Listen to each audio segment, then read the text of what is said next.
Hey, and happy Thursday to everybody. Welcome to first time guest on the show, Mr. John Dailey. John, thanks for doing this. Thank you so much for having me on. I'm so happy to be here. For those that don't know, John is known everywhere on social media as Rock CHUDson. You've probably seen that name a few times. And he was also on the last TerrorVision live stream we did. And the big thing, I guess, let's talk TerrorVision. What are you doing for TerrorVision behind the scenes? So I've been working around TerrorVision for the last 6 months or so. I edit a bunch of trailers. I edit interviews for them. I kind of do a lot of a lot of stuff falls under the somebody's got to do it Right umbrella of like creating subtitles, conforming movies if they come to us in a bunch of pieces, and all sorts of odds and ends and stuff like that. But it's been a lot of fun. I'm honestly surprised it's what I'm doing right now, and I'm pretty happy about it. Well, you do great work. I've told you that behind the scenes, but now you can know that it's true because publicly, I will happily say the vibe you bring when editing trailers is perfect. The way that Thank you you. respond to situations on discs is really great. The way that you cut things in a way that calms Brad down and yet does its job, you do very well. Cool. Thank you very much for saying so. John is a really fun person to hang out with, really good person to talk to. And tonight we got a fun conversation.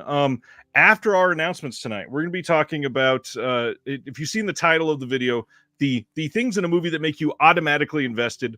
We've been talking about this for 2 weeks. Like, what do you actually call this? I think the better title you had is You Had Me at Hellos of a film. And you've talked about this before. So can you explain it to everybody what we're going to be talking about?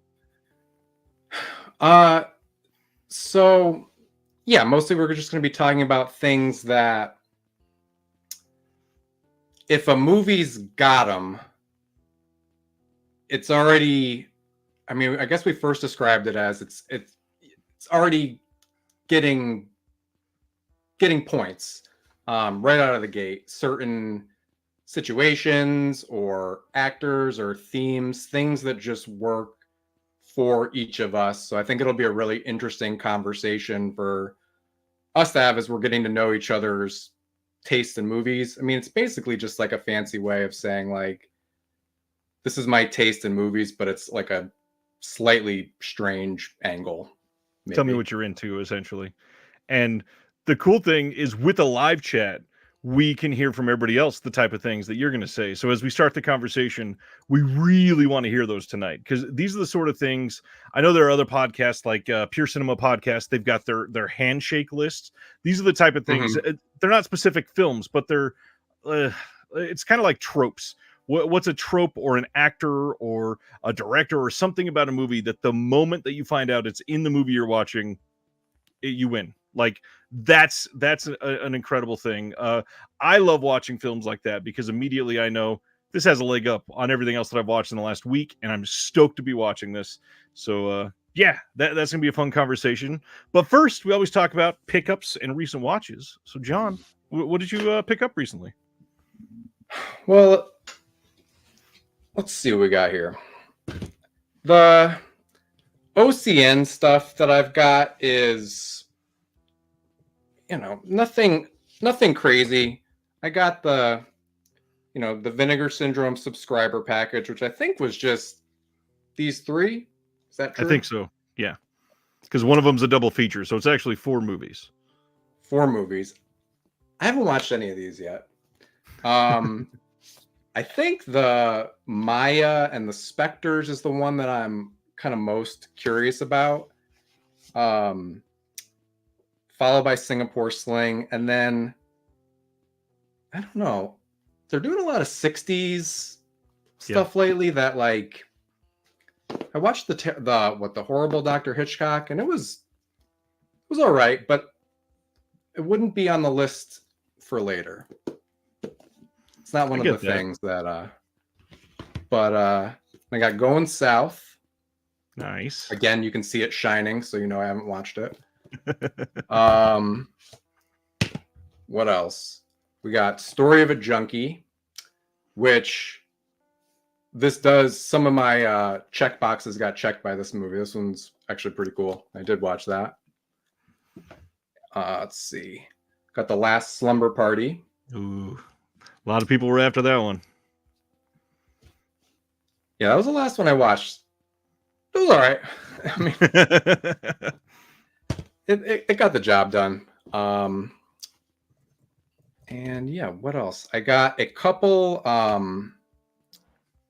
Fairly recently, I live in North Carolina, and I went to Orbit DVD. And if you saw the picture, the goofy picture of me on the thumbnail tonight, that's me being excited that I did a little bit of work on Wood Chipper Massacre, which I was really excited to especially tell my mom. She's like, "Oh, what are you doing?" I said, "I made something for this movie, Wood Chipper Massacre." And immediately it was like, "Oh, Wood Chipper Massacre, great." So that was at Orbit DVD, and then when I was there, I picked up one of the latest Fun Cities, and I got Video Diary of a Lost Girl with the slip. Those are also two I haven't watched yet, but it's okay. I got time. You want to talk about some library stuff? Yeah, exactly. I was asking you before if anybody on here ever counts the library as part of their halls. I got a big stack from the library. The library where we live is really good. I think the thing that impressed me the most about the library, and these are on the to watch this week, was so the library had Infinity Pool. That was pretty good for the library. Also Possessor. I haven't seen either of these yet. And then, as we can plug an interview that you did, I found Suitable Flesh at the library. Already? Nice. Is anybody's library this good? Because I was like, and I had also gotten Saint Maud by Rose Glass, who just did Love Lies Bleeding. So it was like, I don't know, pretty heavy metal haul from the local library, like one shelf away from the, kids section. I'm like, it's pretty good stuff. But that's a rad library. Yeah. And then some other stuff for every other day of the week kind of stuff, like Mouse Hunt and stuff like that. Mouse Hunt is great. We're going to talk about libraries again tonight during one of our announcements. That really is an announcement for sure, because libraries are super important still. Absolutely suggest people check out their local libraries. My stuff. So I got in a few from MVD to check out for them. The first one is Mean Guns. Really, really stoked that they put this out. Chris Lambert and Ice-T. But the big thing, MVD Rewind, I hate to say it, but they're generally not great quality. They do, like, they save things that need to be in print. They don't get a lot of new special features. They normally don't get new scans. This one it's still not an incredible scan, but they got like a handful of new interviews. This is actually a decent release, and it's got, as usual, it's got a nice reversible slip. Comes with the poster inside. For the price of the MVD Rewind titles, these are usually worth it. Highly recommend some of these, because again, some of the titles they put out, you're probably not going to find a better release. Sadly, they're just ones that will be looked over by a lot of people. The other one that they sent is the newest title from Unearthed Films, The Abandoned. Not really heard many people talk about this one, but it's a modern horror. Looks pretty dang decent. It's shot in HD, so you're getting about the same modern horror look that you get from a lot of others. No new art on the inside or anything, but it's a decent release. There's plenty of extras on here for an indie no-name title. Like they did pretty good. It's a solid looking release. And then lastly, I was raised in a very classic rock focused household. My first concert was Tom Petty. I've done all kinds with artists and stuff like that. And MVD just released a Blu-ray of Foghat live, and this is rad. Like it's not super big like the Queen 4K that they're about to put out. Not MVD, another company, but this one's pretty decent. It's got 10 tracks on it. Foghat still kicking. Don't know how. Wild. But speaking is of Foghat Slow Ride? Yeah. Okay. Slow Ride, and you Hero, probably that. know nothing else from them at all. I remember the solo from Guitar Hero, and I know nothing else. Most people don't. Speaking of music, though, my favorite pickup of the last week, I bought from Enjoy the Ride Records, which this did not come out through them. They were just carrying it on their website, and this was, I believe, a Kickstarter release like 2 years ago, and I had to check it out because my favorite type of music is ska. And somebody just put together a Pick It Up Ska in the 90s documentary. And good God, like this was angled towards me. I had to check this out. Lots and lots of bands that I've loved for years in here. And man, I know a lot of people hate ska, but this was a must pick up for me. I absolutely had to. You ever listen to the podcast about what's it called? 60 songs to describe the 90s? You heard of that? No. It's somebody from The Ringer does it, I think. And it's I just listened to the episode about the song Just a Girl. And like I feel like the first 20 minutes are just explaining ska and the specific dance and how you could just have like the Mighty Mighty Boss Tones. You could just have a guy just doing just that. I enjoy ska. Ronnie says, do I like Operation Ivy? Absolutely. I mean, Op Ivy's got like one of the best ska albums of all time. Yeah, for sure. This is a question from Stan. Where'd it go? Has everybody got the new issue of the Physical Media Advocate? I would love to see pictures of those. John's gonna one up me and hold it up right now.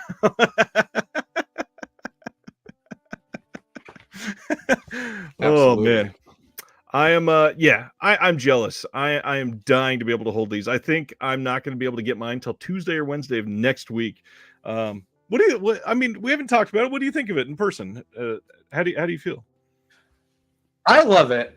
I love having it. I mean, obviously the whole thing is we want things to hold in our hands and consider.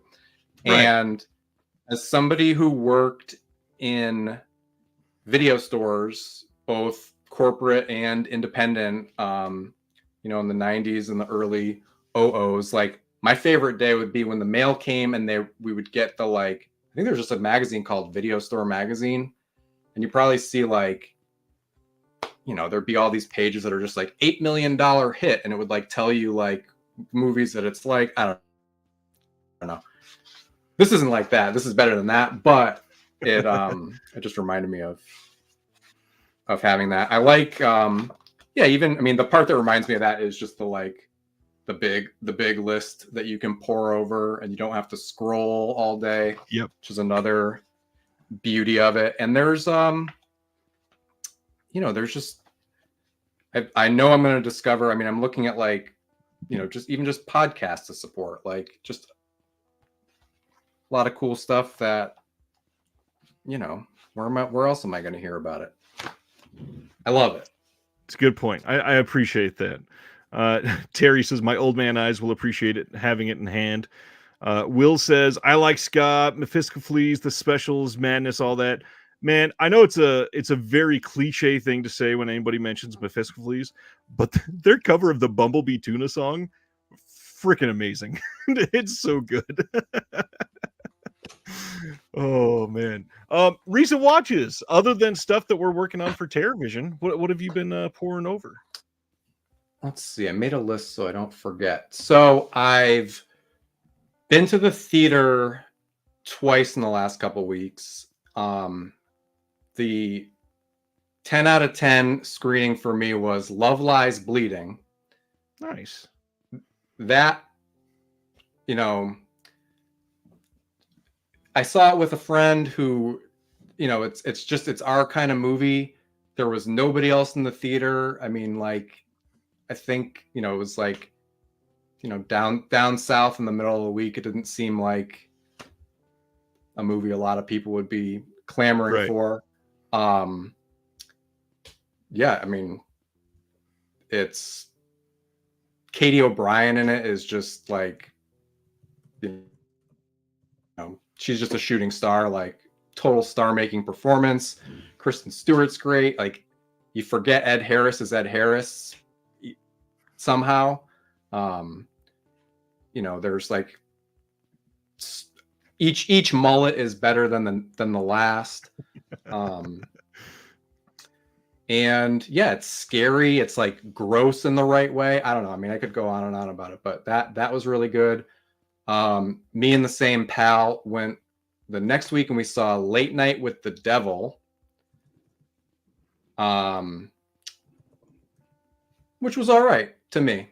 Pretty all right. I know that's, there's like the first off, like the AI controversy, which seemed like Overblown. such a needless, like, there's so much creative, the sets are really creative, the costumes are really creative. Like, I don't know why they didn't just get somebody to draw the thing. It looks like somebody drew it, and it's just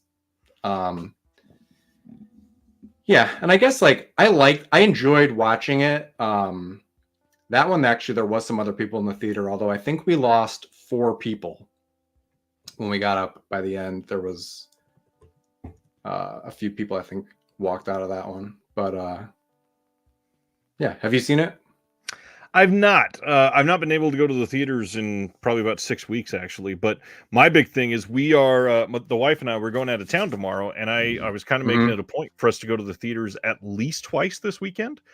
And where we're going, Love Lies Bleeding isn't playing anywhere, and it's the movie I wanted to see most. And I'm like, fucking hell, come on! It's the worst timing to go to it. Thankfully, I think we're going to be able to see the one that you just mentioned. We're going to see that one, and then probably Immaculate.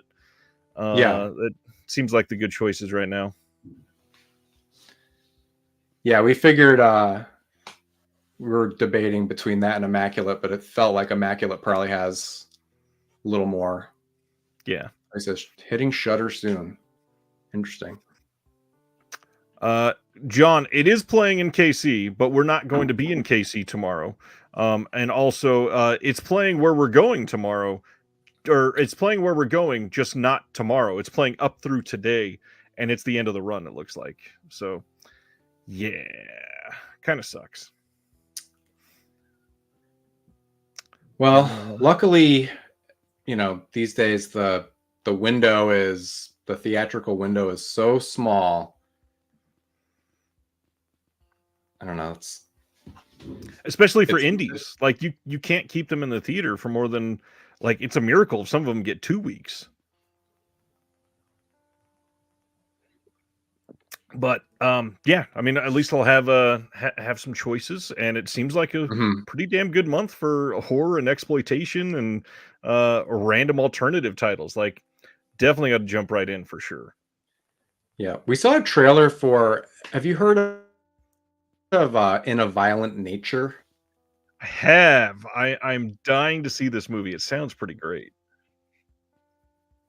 It looks like. I mean, I think it's just like from the killer's perspective. It looks like if you spent the whole Friday the 13th movie with Jason from behind him, and then like. So like the dumb teenager part is just intermittent, and the rest is like getting weird out in the woods. I don't know. Looks pretty cool.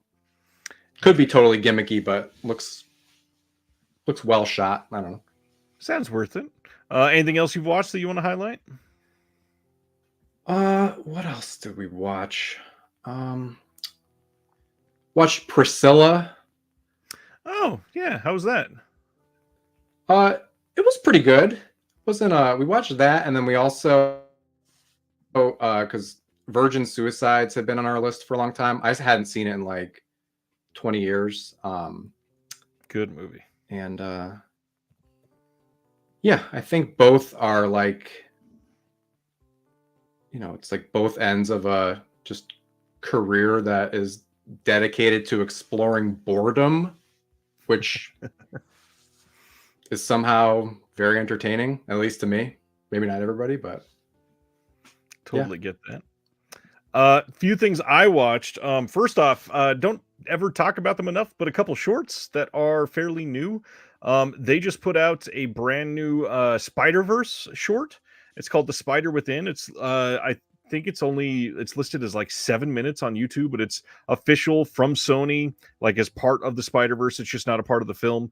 But it's really good. Like if you are into the Spider-Verse story and all that, the animation is still top notch. It's got a couple scenes that are more I won't say horror centric, but they are more like scary compared to the rest of the Spider-Verse stuff.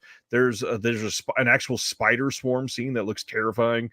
Really well done. And then the other big thing is this last weekend was the Patreon watch along. So we did watch a full movie, but first after that we watched a short, and this one was pretty exciting because it is the brand new short from Takashi Miike, and it is an adaptation of a manga, and it is called Midnight.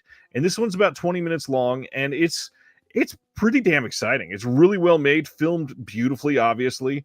The whole big like shtick of this is that the whole thing was filmed on an iPhone 15. And I would have loved to have seen this as a full length movie. It's certainly exciting. It's got Mike written all over it. It's not anything that should shock people that have seen a lot of his movies. It's just really well made, and it's amazing that he got the approval to make a short like this. It's like a 21 minute short, and it looks like a full length movie. Like it's beautiful. It's got great special effects, shot on location for some of it, and then some really crazy like stunt work that they did with the motorcycles and cars and stuff. It looked really good. Stan, it's available on YouTube. You can go watch the Takashi Miike short on YouTube. Look up Midnight, and it's, I believe, from the Apple Japan YouTube channel. It's astonishing. Just looks beautiful. But then the Patreon, we all watched together last Sunday. Anatomy of a Fall, one of the best from last year, nominated for multiple Oscars. I had no idea how this was going to work as a like group watch film, but man, really drew me in. This is my first time watching it. It was really great to see with the group, so we could talk about it afterwards. I was shocked with all of the wild like French courtroom stuff that I did not expect at all. But other than that, solid movie. I think it was incredibly well acted, deserving of the accolades it got. But honestly, for me, the more exciting thing is last week, I forgot to talk about one that I watched. And I watched this one on 4K because it's exclusive to a set I showed off recently. I watched Sweeney Todd in 4K last week. This is the slipcover from the Paramount Scares box set that they put it out. And I gotta say, like, the movie holds up for me. Great, sure, all that. Most of us have seen it, sure. The 4K for this movie is impeccable, and really just made me so miss the amount of like films that we have that have that gothic, very deep, dark, black rooms type of settings. How do we not have more of those on 4K? This Sweeney Todd 4K is 5 out of 5 for picture. It is a beautiful watch. Everything is crispy, even like the CGI opening at the beginning.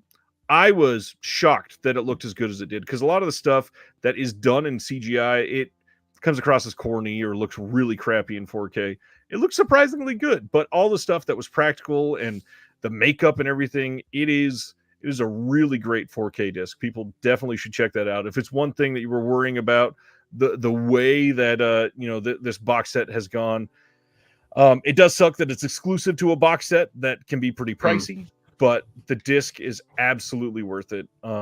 Yeah, strongly recommend checking it out in 4K. And John, that's exactly what I'm getting at. I would love to see some of these great Hammer films in 4K. I would love to see, some of like the late 80s and early 90s, more like one room location movies that are just dark and dirty. Like some of those would look great in 4K. Would love to see it. I think that's it on my end. Anything else you want to bring up before we go to announcements, sir? How was the dog acting in Anatomy of a Fall? Have you seen it yet? No, I saw Messi at the Oscars. Okay, It's a famous. so there is a scene near like it's in the middle of the third act of the movie, so I don't want to spoil too much, but essentially the kid does something to the dog to like experiment, and oh my god, like I had heard everybody say this dog is the best actor in this movie. Did not believe that, but that scene, it might very well be the best actor in that movie. It is crazy what they got that dog to do, and the way it's like doing one thing one moment and then just running and playing the next moment is it should not be possible. It is so well done. Yeah, one of the best parts for sure. Cool. Yeah, I really want to check it out. Sibner saying Immaculate on home video will need to be on 4K. You stream that thing and you have no idea what you're looking at. Man, I did not share them, but Cape Light in Germany, they announced, I think today, Immaculate on 4K over in Germany. I don't know if it's going to be English friendly, but I have a feeling that we're probably going to get Immaculate on Blu-ray here in the US. And then like a year later, we're going to get some crazy fancy 4K. So I don't know. I don't want to say like, don't buy the Blu-ray and then nothing happens, but I have a feeling we're going to get a great 4K. What do you do in that situation personally? Like, if you really want to, do you wait for the 4K, or do you say, are you somebody who would be more likely to double dip, or do you just get the Blu-ray and say, I wanted it, that's good enough? Does it totally depend on the movie? It does, I think. If it's one that I've seen in the theater and I loved, I might double dip. But if it's one that like I'm waiting on reviews or I was just iffy on, yeah, I might wait it out. And at this point, it also depends on the studio. Obviously, if it's I don't know, like Fox isn't even the best representation because sure, Poor Things is out on Blu-ray and we'll probably never get a 4K in the US for it. However, that's probably one that I've seen it and I would want it on either one, but I'm not like rushing out to get the Blu-ray because I know it probably won't get upgraded. But if it's Universal, the odds are it'll get upgraded after 6 or 9 months or something. So I don't know. This one's tough. It really depends on very specific scenarios, I guess. Let's see. Oh, too much Italian. You definitely need subtitles. Interesting. Immaculate for me is Euro 70s horror by way of Darren Aronofsky. I am intrigued. All right. Time for announcements then, I guess. Let's jump right into it. First, we got Imprint twice this week, actually. We're going to talk about Imprint twice in 1 week, which is wild. First, they announced their third entry into what is so far my favorite of their ongoing series, the After Dark Neo-Noir Cinema box set. These are all going to be coming on June 26th when we're talking about Imprint. And a reminder for those that don't know, Imprint is in Australia. So when it says June 26th, likely won't be hitting the shores over here till 2 weeks after that-ish, something like that. But this box set is all Blu-ray, by the way. No 4K or DVD or anything like that, just Blu-ray. Homicide from 1991. This is the first time it's ever been on Blu-ray in the entire world. Then we've got the White Sands from 1992. The Crossing Guard from 1995. Heaven's Prisoners from 1996. Again, first time on Blu-ray in the entire world. Under Suspicion from 2000. And then Dirty Pretty Things from 2002. This is going to be a 6-disc hard box packed with brand new special features, including audio commentaries, interviews, and an exclusive 80-page booklet. And I will say, these box sets are pricey. These are, I did not check the exchange on this one, but it looks like it'll be like 130-ish, something like that. That's what the last couple ones were, something around there. I still got to say they kind of seem worth it to me. These are the kind of movies that speak to me. Like these are the kinds of things that might end up on the list tonight that I just love. So yeah, this is the kind of thing that I like to support. I mean, a lot of these The Crossing Guard has a new commentary. It's got a new interview with Sean Penn. I mean, the stuff they're getting on these, All right. I'm into it. And I've seen a couple of these before. I saw Dirty Poor Thing, or sorry, Dirty Poor Thing, or I did it twice. Dirty Pretty Things years ago. I think I've seen Heaven's Prisoners. But yeah, these are my style of films. What about you? I've seen Homicide, which I think Criterion did on DVD. Is that true? Maybe. Is it David? So. David Mamet? I believe so. Is that the one? Yeah, that's great. I've seen Dirty Pretty Things. I remember being pretty all right. Is the Crossing Guard it is a Sean Penn film, or is it Jack Nicholson? It's Sean Penn directed. Sean Penn directed. Yeah. Okay. Yep. And then Jack Nicholson's in it, David Morse, Robin Wright, Angelica Houston. There's a better close-up picture for everybody. Under Suspicion is one I think I've seen too, but that's been a long time. But Monica Bellucci, I mean, I'll watch almost anything with her in it. Dirty Poor Things is Poor Things on VHS. Oh, man. And yeah, Tony says it is David Mamet, so you are right. Nice. Next from Imprint is another giant box set. They're putting out something they're calling the Martin Scorsese Films of Faith box set with The Last Temptation of Christ, Kundun, and Silence. This is going to be a 4-disc hard box packed with new special features and an exclusive hardcover booklet with some new essays. We got a new commentary by Jim Hemphill on The Last Temptation of Christ, a new visual essay by Kat Ellinger. Those sound incredible.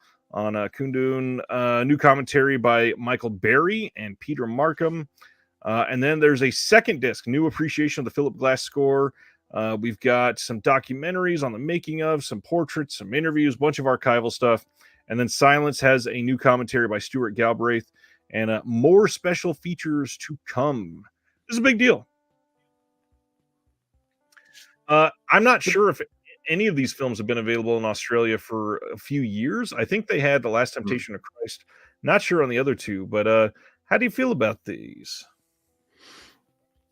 Do you think it's like one of those Fast and the Furious box sets where they, when there was 9 movies out and they would be like, buy this set, and you're like, but they're gonna make another one. Whereas like he's making the life of Jesus right now.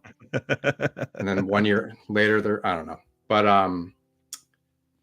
yeah, I mean, I think that they're great. It's a great set. I like, throughout Scorsese's whole career, there's like certainly groupings like this that you could make, and these totally make sense. Yeah, I'm a big fan of Kundun. I agree with Christopher on The Sopranos. I liked it. There's Stan just said the age-old question, is this really worth it? I got that, is this really necessary? I got that question so many times on Facebook, and the exact same amount of times did I get the question, why is this not on 4K? And that happens every single day for me. I've got it was another Imprint release, the Jet Li title that we're going to talk about tonight. I got multiple comments that said, why is this not 4K? And I'm sure many of you watching this know this, but if you ever see people out in the wild saying, why is this not 4K? There's a few reasons. One, there's probably no 4K restoration, so it can't be 4K. Two, to get a 4K restoration, you have to license that 4K restoration, or you have to do that restoration yourself. Imprint, generally, they license restorations. They usually don't do restorations in-house. If there was no 4K restoration, they can't do it. That's not what they licensed. The other big thing is if you are going to do a restoration at home, wherever your label is, you got to get the films there, which that's hard by itself, obviously, especially if you're an Australian label. But the other big part of it, a 4K restoration that is a good 4K restoration on the cheap side is going to cost like $50,000. On the expensive side, especially for some of these great like studio titles, especially Scorsese stuff that's long, you're looking 125 grand easily. this box set is not going to make them $125,000. They're not going to make that money back. There's no reason to invest that money in this, even if they could possibly license it for their own restoration. But again, it's Scorsese films. They're not going to get the rights to that probably. So there are so many reasons why titles are not on 4K. The other big thing is, depending on when it came out, it might not even be able to be on 4K if something is only like a 2K digital intermediate. You can't get a proper 4K out of a digital intermediate that's only a 2K. It doesn't make sense. It's only going to be on Blu-ray unless somebody's going to take advantage of us as consumers. Period. Any thoughts on a 4K rant? That was a good 4K rant.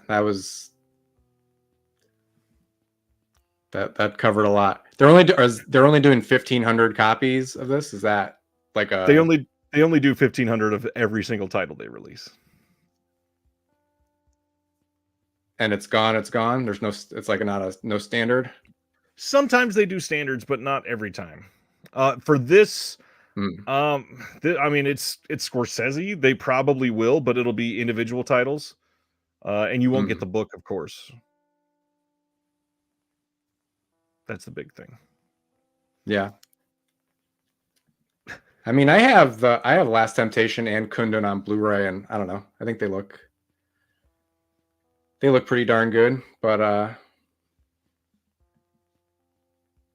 yeah, I'm happy with them. Next is Secretary. This is from 2002.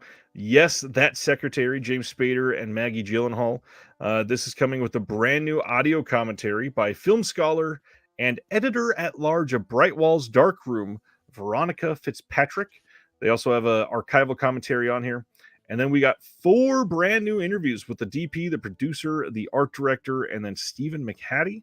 Lots of archival stuff on top of that. Good looking release, and it's Secretary. This is probably the best film, or the best release of this film, I believe, in the world at the moment. Let's see. Yeah, good movie. James Spader, Maggie Gyllenhaal. Have you seen this one? I think it's a fantastic movie. I love I think the art, obviously, and the tagline. It's like 10 out of 10 tagline. The assume the position. Yeah, no, James Spader rules. Like, yeah. There's a scene in the movie where she, like, instead of writing something down, like, just sends him a worm, like, just puts a worm on a piece of paper, and he just looks at her and just, like, slowly circles it in red pen. It's really cool. I love it. Great movie. Highly recommend this. On the other hand, I do wish this had a brand new restoration. That's the inside argument. Like, yeah, I'd love to see this, but also the old Blu-ray is going to look exactly the same as this. I'd love to see it upgraded in some way. Another good movie here. June 26th, again from Imprint, Fresh from 1994. This one is going to have a bunch of new stuff on it as well. We've got a ton of interviews. We got an audio commentary with the writer and director. That one's an archival commentary. Some new interviews with the actor Sean Nelson, with the cinematographer, composer, with the director again, and then with the producer. Some old archival interviews, including with Samuel L. Jackson and Giancarlo Esposito. And this is a pretty stacked disc. Pretty good looking release of this one. Personally, I may check this one out. It's been a long time since I've seen this one. I don't know anything about this movie, really. I remember it from the video store, but I never picked it up. It's a good one from what I remember. It's been a long time since I've seen this. I saw this back in the, like, oh gosh, probably early 2000s was when I watched it. Yeah, it's been a long time. And then they're also doing The United States of Leland from 2003. Big cast in this one. Don Cheadle, Ryan Gosling, Chris Klein, Jenna Malone, Kevin Spacey, and Michelle Williams. This one was nominated for the Grand Jury Prize at Sundance in 2003. We don't know any of the special features on this, but this is a big release. I think this was released on Blu-ray in Europe somewhere. I don't remember if we got a Blu-ray of it in the States, but it's been a long time since I've seen this. This is just one of those titles where you watch it because everybody is like magnetic in the cast. The cast is great. I always thought that was the stupidest title for a movie I'd ever read, but I'm looking at the cast now thinking, even just the first two dudes, I'm ready for... There's actually another thing I just watched was No Sudden Move by Steven Soderbergh, and it was just like, man, I miss Don Cheadle. Yeah, Cheadle's good. Cheadle's good at what he does. Next, from Imprint, Rambling Rose from 1991. This is the first time ever on Blu-ray. This is the same director of Valley Girl. We got Laura Dern, Diane Ladd, both nominated for an Oscar for this one, including Robert Duvall also and John Hurd. And it says, when Rose, an alluring young woman, moves in with the Southern family to care for their children, their lives are changed forever. For Rose relates to everyone she meets in the only way she knows how, with an innocent but highly charged sexuality she cannot restrain. I have never seen this. This sounds wild. I mean, Laura Dern has done some great things throughout the years for sure, but we got some new interviews here. We got Martha Coolidge talking about it, Lucas Haas, Steve Cohen on editing this movie, and then we got some more archival features. Will loves Martha Coolidge. Me too. Big Valley Girl fan. And yeah, Laura, Poor Things 101. Nice. Yeah, Laura Dern. I don't think I've seen a bad Laura Dern movie. No. Ever. Brian says it's of an underseen wacky movie. That synopsis is not something I would have called wacky. Interesting. Then we are getting from Kino, Noble House, the 1998 mini-series starring Pierce Brosnan. I have never heard of this at all, but man, seeing this cover, it just looked like somebody trying to really cash in on Pierce playing James Bond. It looks like you can play him on your N64 right there. Looks great. Oh, gotta love those fuzzy games back then. I didn't even know. I don't know anything. Mike Leader commented on this. Interesting. Yeah, I've no idea about Noble House. It is pretty bad cover art. All right. Next up, the current lampoon of several jokes. Ghostbusters: Frozen Empire is coming out on 4K, of course. It gets this steelbook. It is getting a standard 4K and, of course, Blu-ray. You can pre-order the steelbook widely. You seen any of the newer Ghostbusters movies yet? I think I'm up to date, unfortunately, for me. I don't know. They didn't do too much for me. I kind of feel like, I mean, this one came out of nowhere. I would hope it's good. I just don't like when a movie has this, like, you know, when you see a movie and it looks back at you and it's like, you're gonna watch me someday. You don't really have a choice. Like, you've already seen all the other movies. You're gonna do it. But I've heard things that it's like the cartoon, and I grew up with the cartoon and had some of those action figures, and that was like, I actually remember, I think my mom specifically wouldn't let me have, because she thought it was too gross. There was like a toilet that, like, the toilet bowl opened and it was like it would eat you or something like that. It was a real Ghostbusters figure, and that was like so disgusting, and I wanted it so bad. So maybe if I can get some of that action. And I did see a picture of Slimer where he looked kind of like Belial from Basket Case. Interesting. And that was cute. But do you think it's weird? Like, we're talking just a little bit about the theatrical window being like non-existent. Like, do you like I just think it feels crazy to even be looking at this right now, where like I want to go back to the time where I forget that this movie exists for like a whole year and then get surprised again.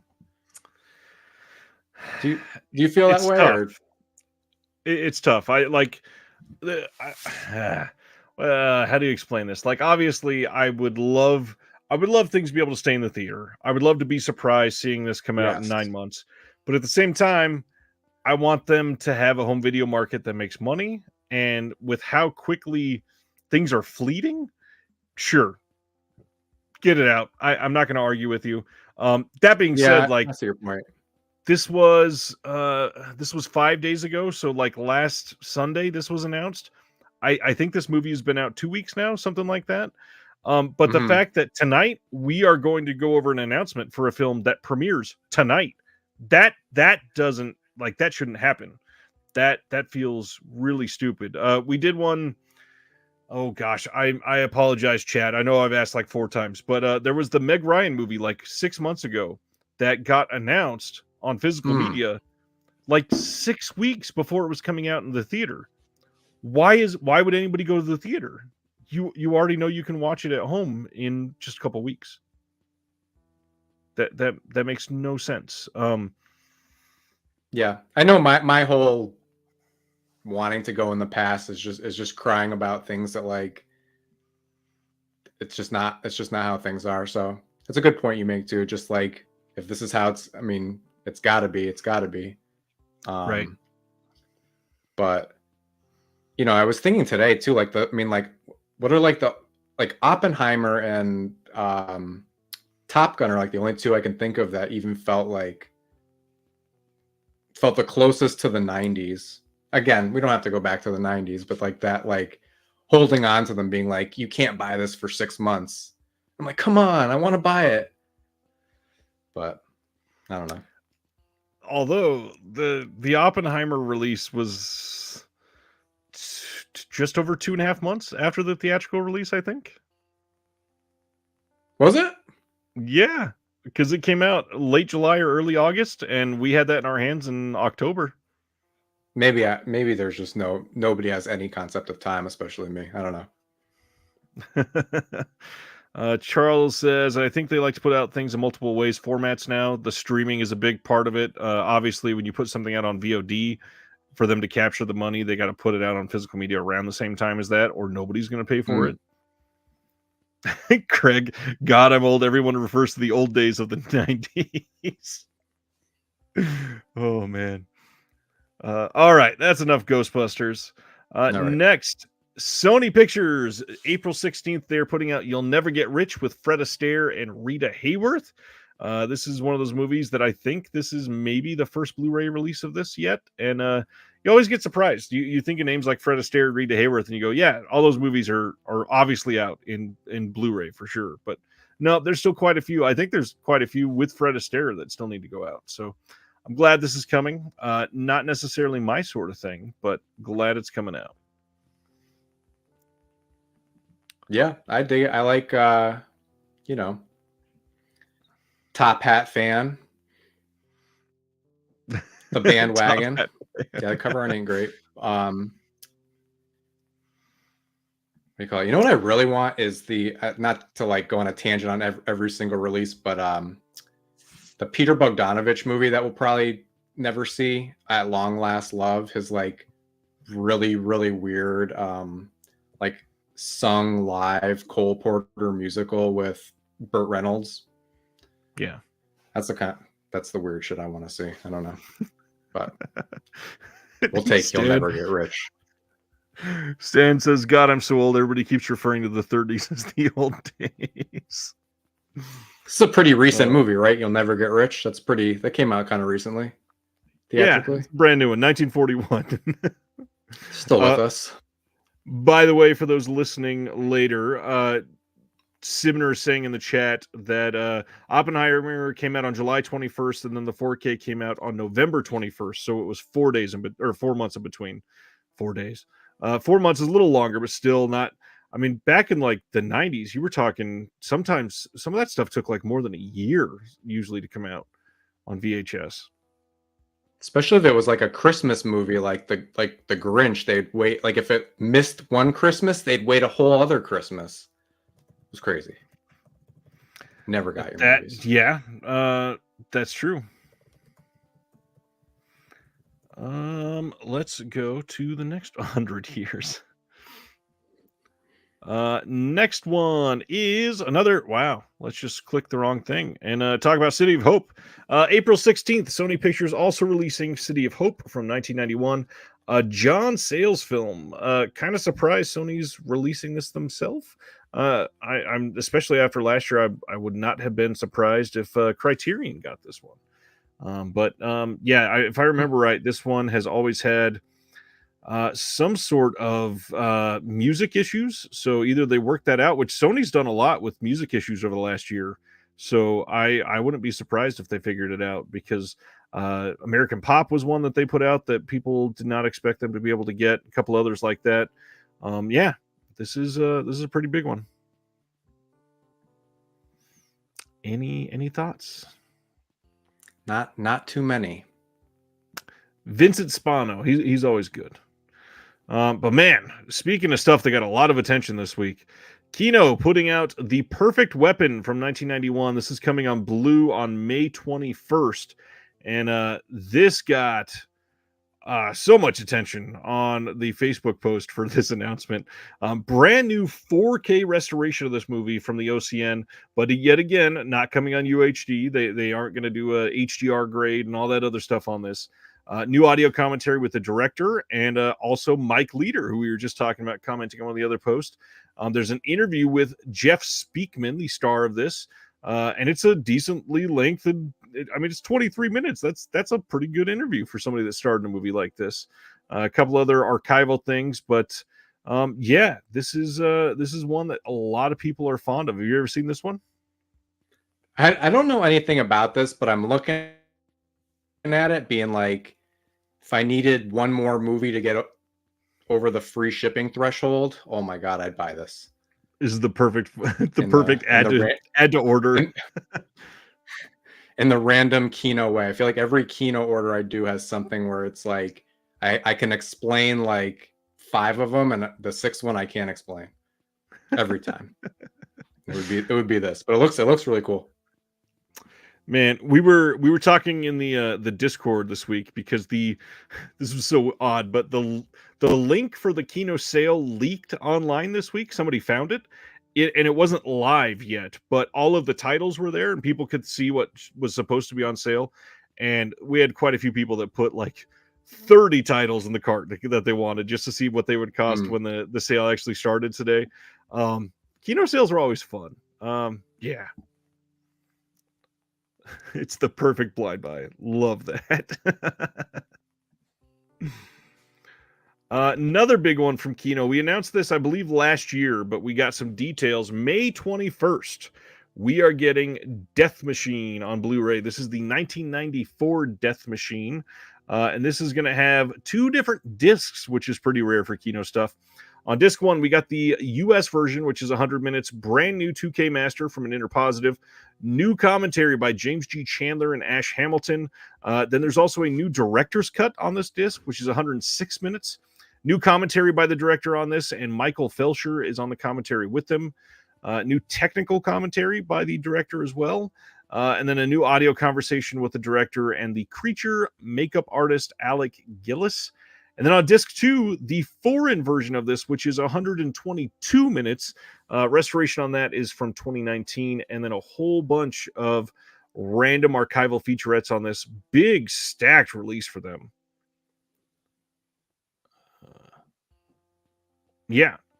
Brad Dourif is in this. H.R. Geiger's Ghost is going to sue somebody. That's funny. This is a big title. Is this one you've seen? I haven't seen it. I'm surprised too. Like, Kino doesn't usually stack them like that, right? Like fewer and farther in between. Yeah, they've stepped up, it feels like. It's pretty sweet. What year is that from? 94? I bet it's awesome. I bet it is too. Everybody seems to love it. Lots of good comments. Next one is the brand new Lisa Frankenstein. We got a release date and information on this. This is coming out already on April 30th. We got a feature commentary with Zelda Williams. We got deleted scenes, a bunch of featurettes, a gag reel, a piece on resurrecting the 80s for the set pieces, a couple other small featurettes. But man, this is kind of that perfect example of what you were talking about earlier, because this is a Universal movie that bombed in the theater, and it's a pretty great movie, and I feel like this is ripe for a good cult following. I have a feeling this is going to come on 4K. Like, I would be shocked if this didn't come on 4K, actually. It's got a big cast. It's got big names: Cole Sprouse, Catherine Newton, Zelda Williams, written by Diablo Cody. Like, everybody attached. The date has been moved up to April 9th, says Sibner. Dang. And it is streaming on Peacock as of tomorrow. That's probably why the date has moved up. Damn. Gotcha. Did you catch this one? I was bummed to miss this because, you know, I, like a lot of people, finally caught up with Jennifer's Body, you know, years later. Like, you know, that I remember specifically the marketing for that made it look totally like not what it was. And I was hoping I just missed it just too fast. I will say I'm very interested in seeing it. A couple things. I'll talk about the film in just a second, but Sibner saying the sad thing is Universal 4Ks don't always look good. I heard the Black Phone 4K is worse than the Blu-ray. This is the crazy thing.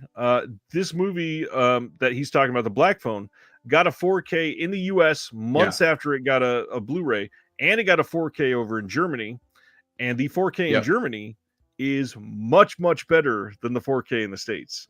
So I wonder what's going to happen next. Like, the Universal making some weird things. Yeah. I will say, Lisa Frankenstein. I kind of love this. I saw it in theaters with my mom, who's here and says, Lisa Frankenstein was so good. Music was my childhood. We watched it together. We were literally the only two people in the movie theater. And it was so much better than I expected. The acting was pretty spot on. I think the effects were decent. I think the storyline was, it's a fairly, like, I don't want to say like trope-filled story version of Frankenstein, but like from the trailer, you can guess a lot of the stuff that was going to happen. But it was a well-made movie, and it was funny as hell. I mean, I don't want to spoil something, but one of the lines in this movie is literally the funniest line of dialogue I've heard probably in the last year and a half. And it's all because Diablo Cody is really great at some of that dialogue. So, Catherine Newton is amazing in this. Cole Sprouse, he doesn't have much to do. And honestly, probably anybody could have done what he did in this movie. But it's a good movie. I hope people check it out. If you got Peacock, watch it tomorrow. Strongly recommend it. It's a fun one. Gonna check it out. Looks good. I like the box too. Yeah, good art. And that's the thing. The movie, if it was on a good 4K, would be beautiful on 4K. Strongly, yeah. I agree with Sibner here. Lisa Frankenstein is going to be the cult movie for this generation that ends up getting put out by Arrow in 30 years. It's that type of a movie. So check it out now so you're ahead of the curve. We have not heard from Cohen Media Group in a while, it feels like, but they are putting out Io Capitano from 2023. This was nominated for Best International Feature at the Oscars, and you can get this starting on May 28th. We got a Q&A with some people from the film and a trailer. I've heard this is great. I did not get to see it last year, but it's great to see stuff like Cohen Media putting this out. Thanks, Stan. I like John's shirt because it matches his wall. Can you see me? This looks decent. Going to the next one is a Shameless release. They're putting out Footprints on the Moon from 1975. This is one that you might recognize that title because it was in the Severin Films box set of Oh gosh, what is the title of that box set? The same book that was written by Kayla Janice, I believe. Somebody in the chat will say, but yeah, it's in the. Do you know the House of title? Psychotic Women, is it? That's the one. Yeah. Yeah, this was in that box set here. This is just the UK release of this from Shameless. It's probably the same scan that Severin had, so it hopefully isn't awful. It does. I mean, it's Shameless, so unfortunately, we do have some worry about quality because they seem to be pretty bad most of the time. I don't know Shameless. They're famous because they use. Do I got one close still? This is why everybody goes to them, because they have yellow cases. Oh. And then they put stuff out over in the UK that wow, I can't show that on YouTube. I was about to. There are problems with pretty much every one of their releases. They are like they forget subtitles sometimes. They use the wrong aspect ratios. They cut things that don't need to be cut. They put out a worse release for a film after it has a better release elsewhere, and you're like, I mean, somebody set it up for you. All you had to do was hit the ball, and you missed. Like, what's going on? Oh God. Yeah, that is the Shameless release of Footprints, and not the last time we're talking about Shameless tonight, which is rare. Like that, we have 2 announcements from them is crazy. Sony Pictures Classics putting out The Peasants from 2023. This movie says The Peasants tells the story of Jania. I'm going to say is how you pronounce that. Probably not. But a young woman determined to forge her own path within the confines of a late 19th century Polish village, a hotbed of gossip and ongoing feuds held together rich and poor by pride in their land, adherence to colorful traditions, and deep-rooted patriarchy. When Janya, that's not the way you say it again, finds herself caught between the conflicting desires of the village's richest farmer, his eldest son, and other leading men of the community, her resistance puts her on a tragic collision course with the community around her. I didn't hear anything about this being released last year, so I'm hoping that this is good. And Sony Pictures Classics tend to be pretty good. I don't know. I also haven't heard of it. It looks like I'll watch it when I'm 60. It looks like I'm gonna like it when you I'm get it from the older. library in 2.5 years. Yes. Then possibly the announcement of the weekend for quite a few people. Richard Stanley's Dust Devil is coming on 4K from Kino soon. They're also releasing it on Blu-ray, brand new HDR Dolby Vision Master. So a few things about this. This had been teased as coming from Arrow. And then for those that don't know, Richard Stanley had all kinds of accusations thrown at him. And Arrow came out and said, we are not going to put out anything by Richard Stanley because of this. And they wiped off their hands of anything they were doing. And it looks like Kino has picked it up. And the truth is, Kino will release pretty much anything, so it's not surprising.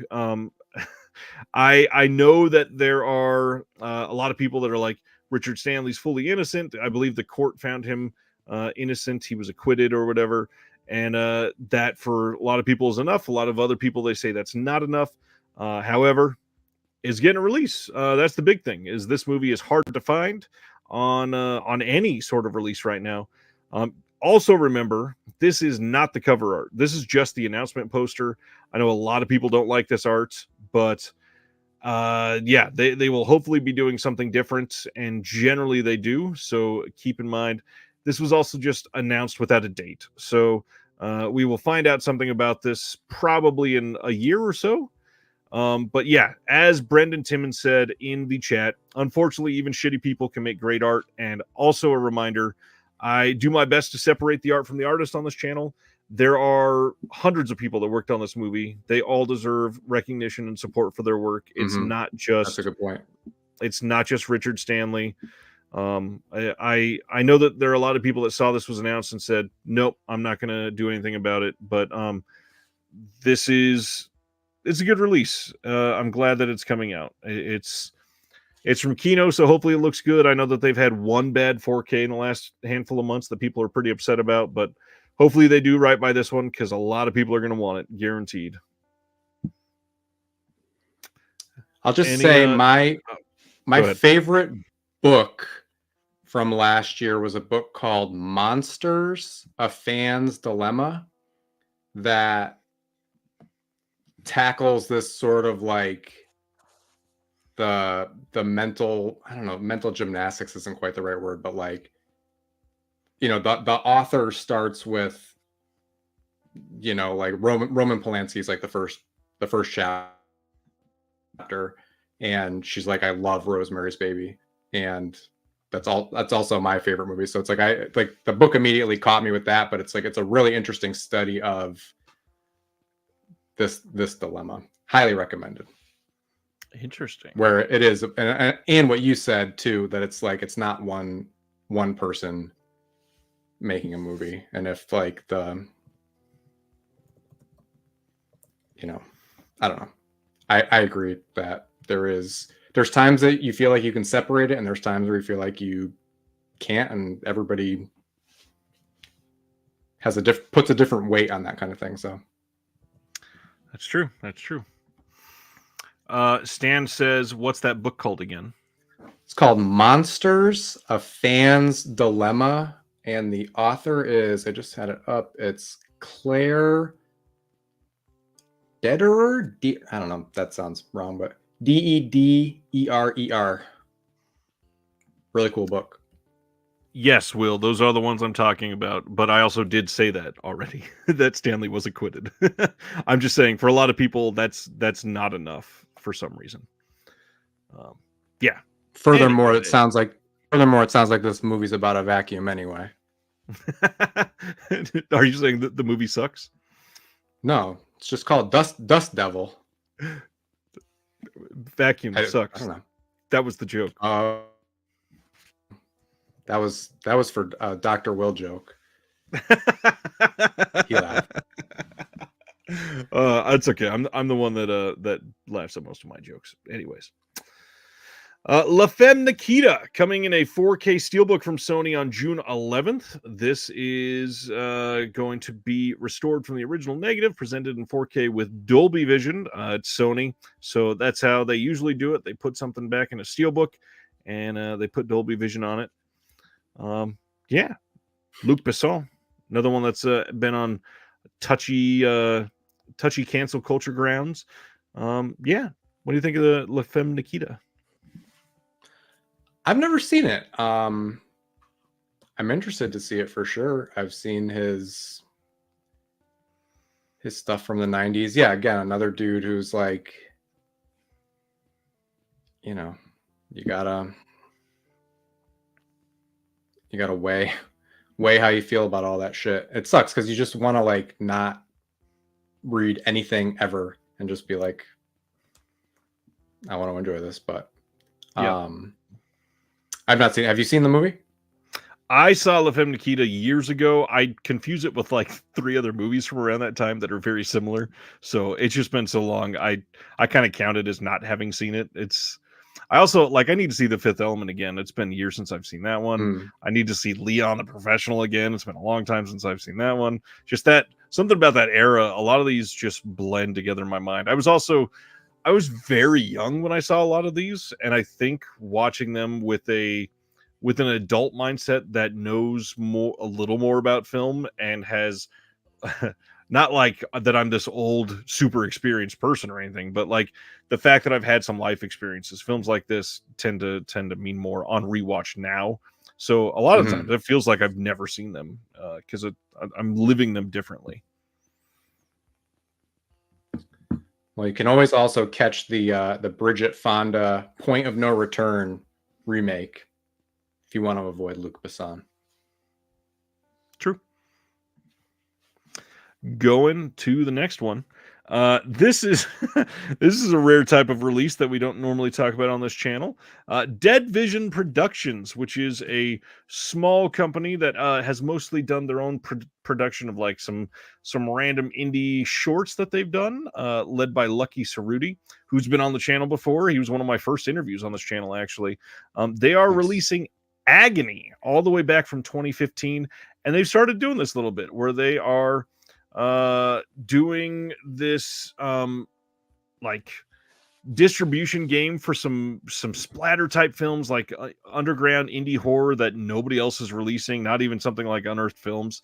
And they do them right. Like they do some really great releases. This one's kind of different. First off, super limited, by the way. There are 25 of these that will be available at Cinema Wasteland, the convention. That is the convention exclusive version.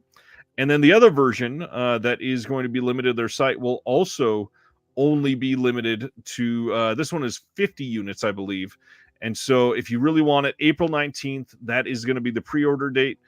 Give your time and energy into that if that's on your radar. Next up. The picture's gross. The picture's gross. Oh, God. Yeah, you don't want that? I'm not going to be one of the 50, but if you are, I want to hear all about it. I totally get it. Hey, this week I put up an interview with Jim O'Hare from Parks and Rec, who was here. He sat right here next to me, and I'm still reeling with the fact that a couple months ago somebody from Parks and Rec was in my house. But if you want to watch that, please give it a watch. He is a beautifully kind person. He is down to earth. He spent a lot of time sitting on my steps and petting my dog and making fun of Jeremy, which is the best part of the entire conversation. So yeah, Jim O'Hare from Parks and Rec. And also, if you haven't done it, check out his film Middleman. I put a link in the description of that one. He is incredible in that movie, and highly recommend checking that one out because oh man, underseen, and it is a wild movie. He gives a hell of a performance in that one.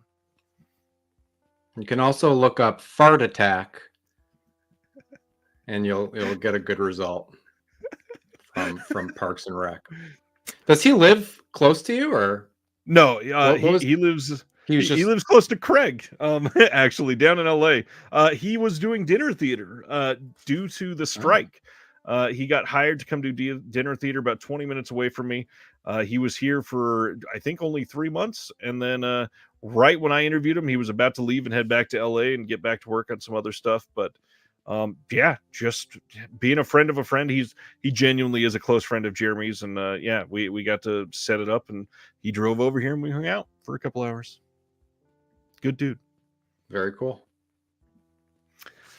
Next, Kino Lorber putting out Pursued from 1947. This is coming on Blue on May 28th. This is with Robert Mitchum and Teresa Wright. We talked about this one just a few months ago, I believe, so I won't say too much, but we did get some details. Brand new 4K restoration done by Paramount on this one. And we got a new audio commentary with Imogen Sarah Smith, who is great at what she does. Highly recommend checking out some of her stuff. This looks like a pretty great release, especially if you're into Robert Mitchum, which who isn't? I'm a big Raoul Walsh fan, and I have not seen this one, but yeah, big fan of White Heat and Roaring Twenties and a few others. Nice. Yeah, I would totally check that out. Nice. And Robert Mitchum, pretty much does no wrong in the acting world. Sibner says Robert Mitchum, who's perpetually smelling the fart on every movie poster. I think in the last dealt it in that one. I think Teresa's might be smelling it. I think in the last 6 minutes we've talked more about farts than ever before on this channel. That's good. That's good. Congratulations, John. You've won on that front. May 14th, Wellgo USA is releasing Noryang Deadly Sea. This is supposedly pretty great. This is from 2023. It says in 1598, the 7-year Imjin War nears an end as Wei invaders prepare to withdraw from Joseon. Admiral Yi Sun-shin leads an allied fleet of Joseon and Ming ships to annihilate the Wei army. Joseon, Ming, and Wei forces clash at Noryang Strait, the Deadly Sea, where Admiral Yi fights his last valiant battle. All I got to say is some of the Korean films from the last couple of years are killing it. Absolutely killing it. I've not seen this one, but Well Go USA, just got to give them props. I think we're about to talk about them a few more times, but the fact that they keep giving physical media releases for these random tiny Asian films that are probably not going to get any other release unless they do it. I'm so glad that they're doing them. Dustin wants to know, speaking of Mitchum, what do we think about the Night of the Hunter remake that Scott Derrickson announced this week? Did you hear about that one? I did hear about it. I don't know. Like, Hollywood remakes everything, and it's, I guess, fine, but like, Night of the Hunter is really, really, really, really far up there. I don't know. I just don't, like, how are you not going to think of the original? I mean, it's like, it's literally like remaking Citizen Kane, or not to say Citizen Kane, but like, it's like, I don't know. It's huge. It's like one of the top movies ever. It is, and to me, it's not just a remake of a film. It's another adaptation of a story that already exists. So it was already a remake, essentially. It's just another version of that. And I don't know. I think if anybody's going to do it, I honestly, I'm intrigued to see what Scott Derrickson can do with it. I think that he's a decent pick for it, but I just, like everybody's going to say, I'd rather have less remakes. But at the same time, if you're going to remake something, I feel like this could be a good story to modernize. And truth be told, I know we all really are talking in a little bit of a bubble here, as we all love cinema and film and physical media and all that stuff. But with something like Night of the Hunter, there are a lot of people under the age of 30 that have never seen Night of the Hunter. And seeing a Night of the Hunter from Scott Derrickson will be more on their radar than a Night of the Hunter with Robert Mitchum. So, I don't know. This one is very true. It's got an uphill battle for this sure community, but maybe not. Yeah, I hear what you're saying. And it will bring attention to the old one, and more people will see it. So Dustin says apparently they are basing it more on the novel than the film, which would make a lot of sense. That's probably where they should lean into it and modernize it. Next title. Another release that's coming for an Asian title on May 20th in the UK. We are getting The Goldfinger from CineAsia UK. This is also called Once Upon a Time in Hong Kong from 2023. And man, the cast in this one should get anybody excited. Tony Leung, Andy Lau, and then of course Felix Chong, who helped co-write Infernal Affairs, all coming back together for this. And this is supposed to be a really great movie. I've not gotten anything from CineAsia UK. Anybody out there? Very curious if you've gotten anything from them. I'm more, I'm wondering if this is a decent label. I'd love to see some track record from them. I don't have a dang thing, but with this cast, I definitely want to check this one out. I bet this is a pretty decent movie.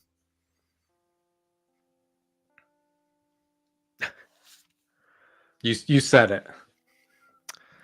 Ronnie says it's not that writers and directors can't come up with new things, it's that the studios don't want anything original, and that is exactly correct. Exactly. Next title, another UK release, June 24th in the UK, Blu-ray from Final Cut Entertainment. They're giving us Clockwork Mice from 1995, which I don't think I'd ever even heard of this one, but supposedly this is a fairly big UK title. I've definitely not seen this one. Is this one that you'd ever heard of or seen? I have not heard of it, no. Takashi Miike should remake Night of the Hunter. That's funny. All right, yeah, that's Clockwork Mice. And then all right. probably a not giant conversation that needs to be shared. But so yeah, yesterday there was a big article that came out in The Guardian, and it was big because I got quoted in it, and DVD or Diabolic DVD got quoted, Umbrella got quoted, Sean Fennessy of The Ringer got quoted, Kino Lorber got quoted. One of the biggest things that I want to say about this, which obviously is like the biggest takeaway, because we're getting one of these articles seemingly once a week right now. Um, Mm-hmm. I'm most upset with the fact that it has to be an article that's given in a doomsday scenario type of framing device, which doesn't work. Like, obviously, when you go in and read the article, the you'll barter bread for DVDs is kind of a joke, but it's like a best case scenario for physical media when there was a hurricane and no internet and stuff like that. But man, the fact that they are framing this as a like last possible living apocalyptic chance for people with these, rather than just, hey, we like these things and that should be normal, is a really odd way to frame it. John, I know you took a look at this. How do you feel about any of this? Well, I enjoy the article. I agree. I mean, the title is silly. It is like I mean, it is just a kind of a direct quote, but like, yeah, I don't know. They should have kept in the part that like the loaf of bread is for your copy of Casino. That I think that's important. How do I feel about this? There was a few. I'm looking at it right now. There's a few lines in here that I thought were really good. Yeah, I mean, like you say, it's a lot. It's a lot of the like you hear it. We keep hearing it once a week. It's a weird. It's weird. Like companies are growing, but the thing's shrinking, and the whole thing is shrinking, and I don't totally know. You go from here. I'll follow you. One of the big things I want to put up here is, yes, like, it's great that they're bringing attention to physical media, but there's a couple things that not enough people talk about, and one of them we referenced tonight. And so I really wanted to spend a couple minutes highlighting one of the most important ways that you can support physical media still, and that's by supporting libraries. So physical media is important, obviously, for books. It's important for educational materials. It's important for films and all that stuff. And libraries are some of the best ways to go down this path of not just supporting it in like the way where you get something out of it, but doing it in a more well-rounded way. And libraries need they need foot traffic. They need to show rentals so that the state continues to give funding for libraries. They need to show people that if more people are asking about these things, we will bring more of them in. I understand that for a lot of people, libraries are far away or not the best possible choice or whatever, but for many, it is hard to stress how many people in the world right now, especially in the U.S., cannot get access to any physical media or books, and the library is the only way that they possibly can get it. And so, obviously, when we talk about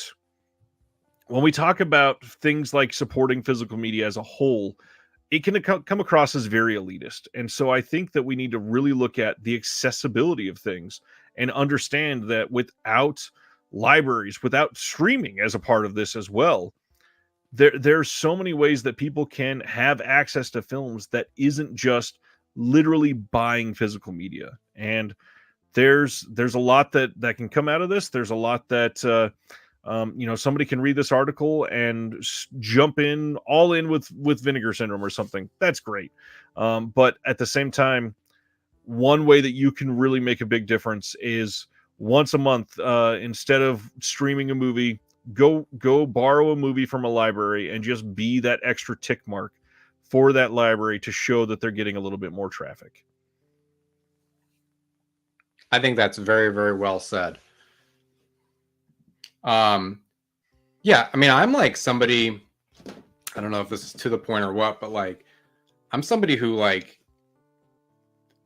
was the kind of person like when the the TV guide came on Sunday, I'd plan the week, and it's like sort of like that with movies, where like, you know, each movie is worth a certain amount to me, and like, you know, like my library stack that I showed you, like these are like the ones I'm like, these are my free watches for sure, like that, you know, that I don't want physical media to go away, and that I want cult films to like have a new life, like is where I subscribe to Vinegar Syndrome. But like I can't buy, you know, can't buy everything, and it is, Yeah, none of us can.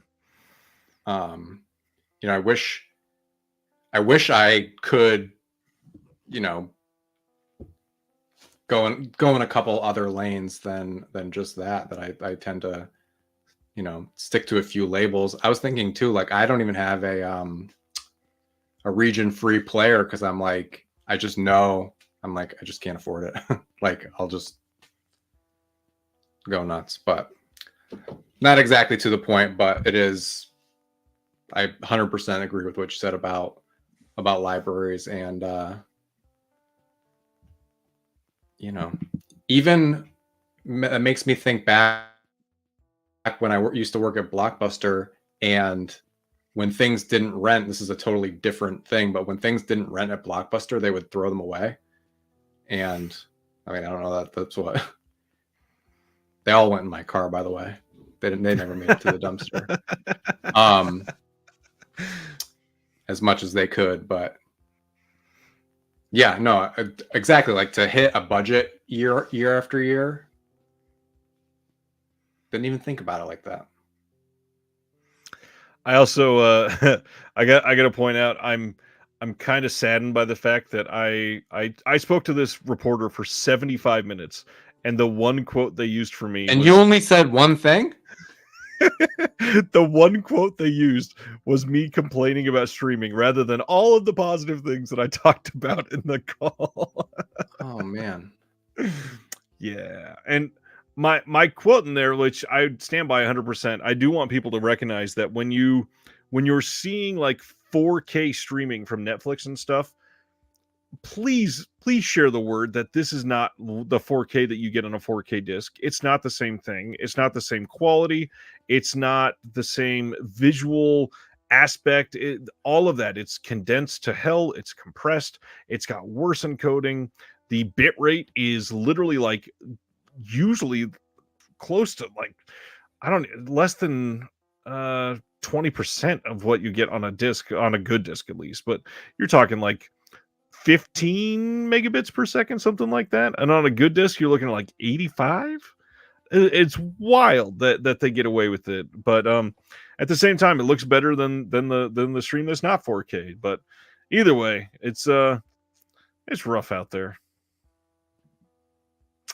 That's it.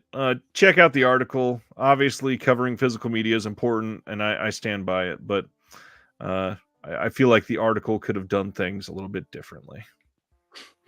At least your quote wasn't. It might be my favorite quote. Sorry, a guy who says about not going to Best Buy. He says, "I've kind of lost all interest in visiting Best Buy at all." He said, "Physical media was kind of like their Costco hot dog." Yikes. All right. Hey, Arrow Videos launched their Easter Carnage sale March 27th, which was yesterday, all the way up through April 22nd. You can go check out the UK store or the US store. And again, I stress this every single time with the Arrow Video sales, but the biggest thing, the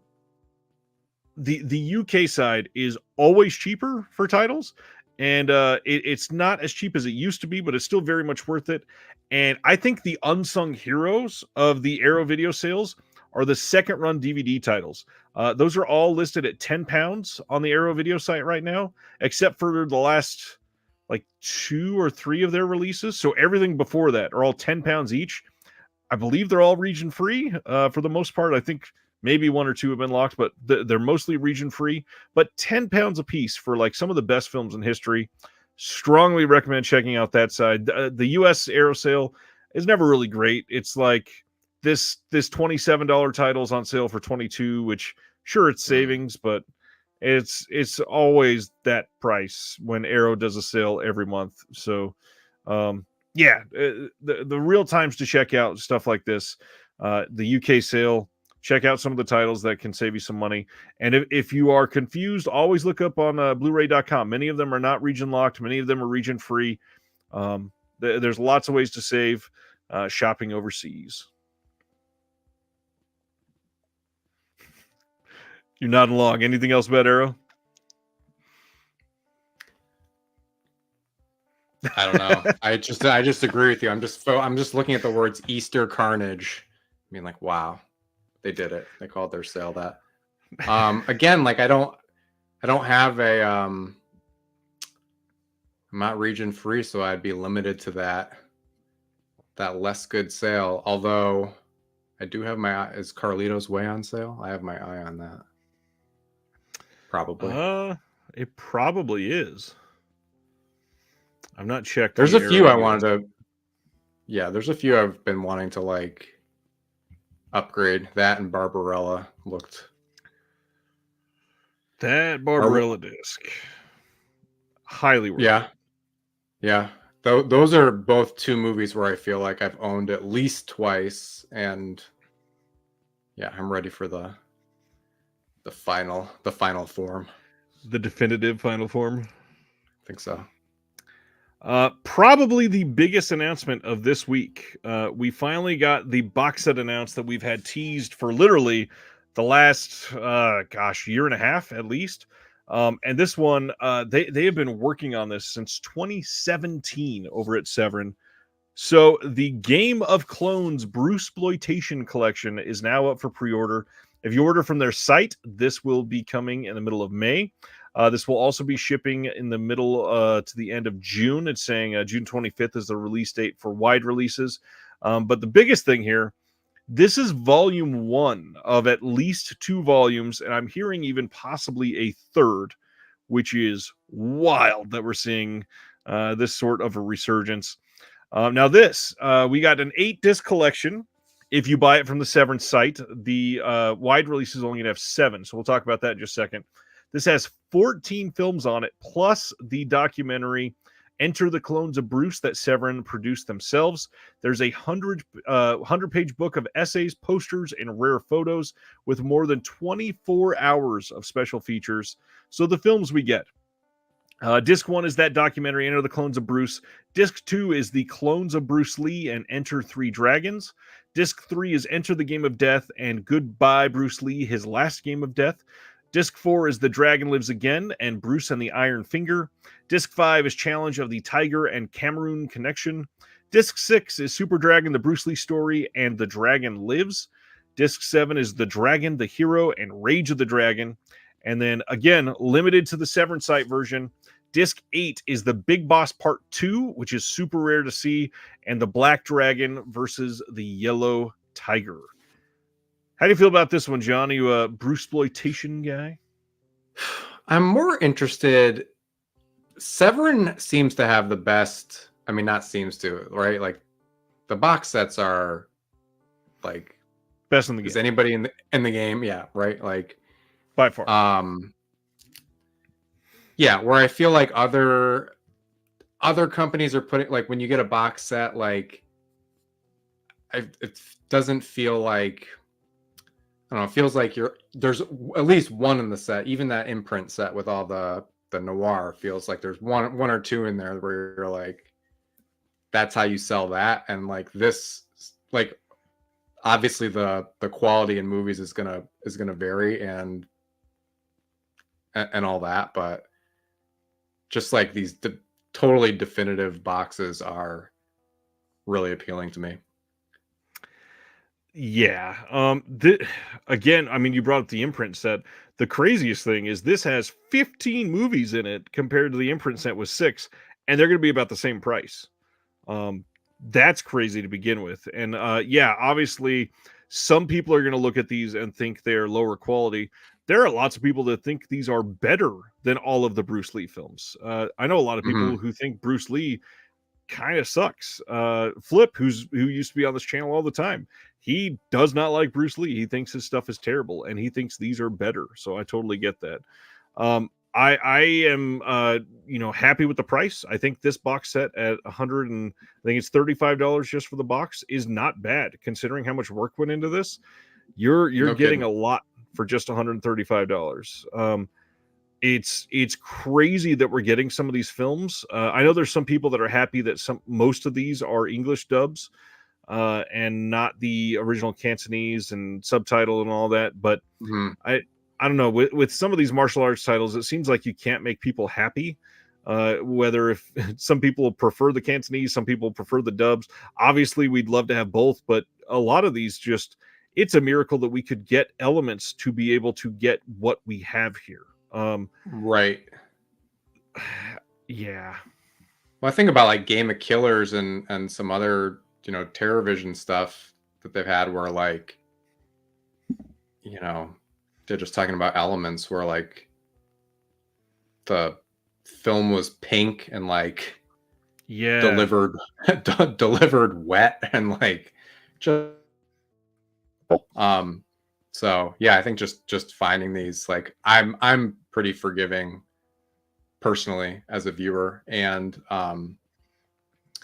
same with Game of Killers and stuff with like, that's like a little bit, if these are a little bit scratchy, like it's kind of the perfect movies to be a little bit scratchy and you feel like you're sitting in a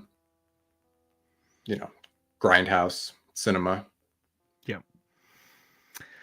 Yeah, this is one of those things that I think I've probably only ever seen can't say that. I think I've seen one Bruceploitation film ever, and it was decent. I'm happy that these are getting releases.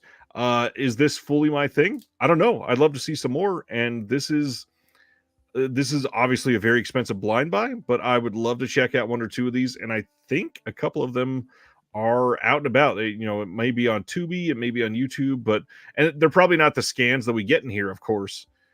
However, it might be worth checking out one or two of these. This could be your new favorite thing. And also, if you love Bruce Lee, like a lot of the titles here were done obviously in a version of like exploiting the fact that they have similar names. I mean, Bruce Lee, Bruce Lay, Bruce, Dragon Lee was another big one. That the names associated with these are they're doing it in reverence for the most part. It's not like they're doing it to make fun of Bruce Lee.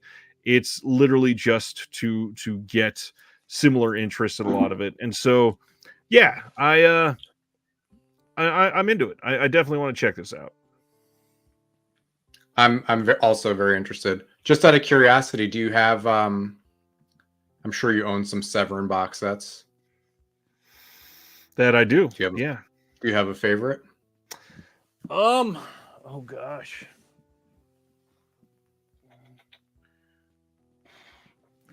Honestly, that House of Psychotic Women box set is banger after banger. I think that might be the greatest, like, just handful of films, but my favorite is probably always going to be the Folk Horror box set. That box set just speaks to me. And if you guys watched the interview that I did with Andrew and David Gregory from Severin, that was ages ago now. That was Black Friday from more than a year ago, I think. They were already teasing Folk Horror Volume 2. So I think that will probably be coming hopefully fairly soon. Like, they didn't say for sure it's gonna be coming, but they essentially said it's coming without announcing it. What about you? You got anything from Severin yet? Have I got anything from them? Not anything. Any of the box sets? Oh, any of the boxes? No. I got pretty close to getting the Black Emmanuel box set, and then was just like, it's didn't have the money at that point in time, and basically was a thing. But I did really want that set, and the airline bag, and the game. But no, I don't. I'm hoping actually, since you introduced me to Will, and I live so close to him. I'm hoping when we take a look at each other's movie collections, he's got one. And then Will he has can be my Severin library. Did you hear him the last time we talked? He's got a full Severin collection. Really? That's good news. That's very good news. He's got everything. So yeah, he'll be one for you to exploit. Severin also announced a bundle for it, limited to only 400 copies. This one will have the box set. There will be a cassette tape, which will have 5 classic tapes on there, and it'll also come with a digital download in case you don't have a cassette player. You've got a vintage poster of Bruce Lee, Son of the Dragon. You've got a postcard that's signed by Grandmaster Clint Robinson. You've got a Enter the Clones of Bruce that is signed by Bruce Lee poster, and then a vintage 27x40 Dragon Lee poster. Really neat. They've also got some books for sale on the website that look really great. I know people went all up and down this and spent a ton of money this week. So check it out. I know that it's a lot to take in. If you've never been into it, obviously, it's a huge thing to go and blind buy something for $135. But it's one that I think most people would probably be happy with. Any chance you think Severin will do another box set of all the other Emmanuel series? No, probably not. I think that will never happen. There's not even that. I mean, I know that we've got Emmanuel titles, and this was Black Emmanuel, but how many are even left? I know that there's. God, I can think of like 5 or 7, but how many are they on Kino, or are they? Kino's done, I think, 2 or 3 of them. Is there really like 50 of them? Jesus. Huh. Okay. I mean, I doubt they can do it. Like, the Black Emmanuel set coming together like it did is a miracle in itself. The rights to be able to wrangle that, the elements to be able to wrangle that, it's nigh impossible for sure. There's the Monique Gabrielle version, the yellow Emmanuel, and like 20 other Skinemax. I'd be all in for the Skinemax ones. There's 7 just Emmanuel titles. That's true. All right, carrying on. The Chase is coming from Kino Lorber on May 28th. This is the 1946 film, The Chase. This was previously restored from archival elements preserved by the UCLA. There's an audio commentary on this by Guy Madden. He's on this because there's a little bit of a surreal take in the third act of this film. So they got Guy Madden to talk about it. You got 2 radio adaptations of Cornell Woolrich's source novel called The Black Path of Fear, starring Cary Grant and Brian Donlevy. You got the slipcover, of course, and that's it. This one sounds like an interesting release. It's got Peter Lorre. Like, this is going to be a pretty good one. Haven't seen a bad movie called The Chase yet, so why start here? Yeah. Exactly. Next one up is another Welgo title, Creation of the Gods 1, Kingdom of Storms. This is coming out May 28th. I just noticed that says 1946. I don't think this film is from 1946. No, they had that then. I think this is from 2023. But yeah, this is supposed to be another like epic. They are really cranking these out over there right now. But love that they are doing this, and yeah, very curious to check out Welgo over the next couple months. Their titles are really well done recently. Looks cool. I bet it's awesome. We've got somebody saying, "Oh my gosh, finally, such a great film to watch in IMAX. Need a 4K." I love that there are people out there seeing these in theaters. Like, I need to be able to see this movie pretty soon on physical media. Speaking of rare things to see on physical media, April 9th, Undercrank Productions is putting out Accidentally Preserved Volume 5. This is a 2-disc set. You can get it on Blu-ray or DVD. And this contains 3 feature films, a jungle adventure, a melodrama, and a western, plus a rare comedy short with a Technicolor sequence, all of which do not survive in film archives. The phrase accidentally preserved was coined by Undercrank Productions founder Ben Modell, who's been on the channel before. Go check out that interview. Referring to silent films that exist only because copies were made on 16 millimeter safety film in the 20s and 30s for the home video rental market. In Lorraine of the Lions, 1925, we also have In Hoofbeats of Vengeance from 1928, and then The Fourth Commandment from 1927, plus Love at First Flight from 1928. Like I said, 2-disc set, region free, total running time of 207 minutes, and this is the type of release that, like, I strongly suggest literally supporting just to support, because stuff like this needs it. And Undercrank does great work. All of their releases are well done. Ben Modell does stuff literally just because he has this inert passion for it. And yeah, love what he does over there. Cool. You got that little library sticker on there too. The theme is strong. Absolutely. Like I said, we were going to talk about Imprint twice tonight. So the next one, June 26th, are all of these. These are 3 releases from the Imprint Asia line. This is, let's see, The Wandering Earth 2 coming on Blu-ray. And what's hard about this to really, like, hey, this looks like a great release. Unfortunately, it is also released on 4K over in Europe. And you can get those generally through Orbit. They usually carry it. This is supposed to be like a really great movie, actually, and I'm very curious to check this out.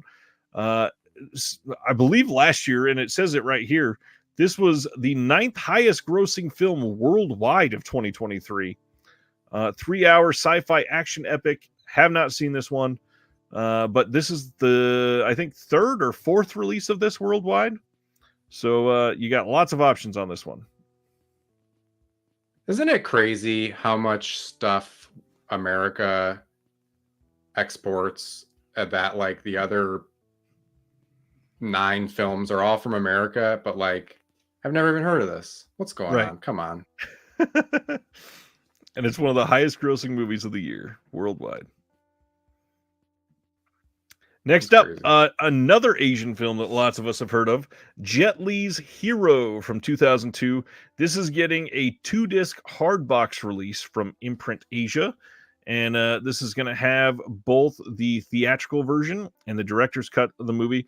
We got new interviews with screenwriter Tony Raines on Hero, a bunch of archival featurettes, 2-disc, 2-case. This is another one that a lot of people, and you can even see it in the comment here, says it deserves a 4K. This is not a new restoration, but this is one that I would not be surprised if this did not ever get a 4K. Like, supposedly the elements for this are in pretty rough shape.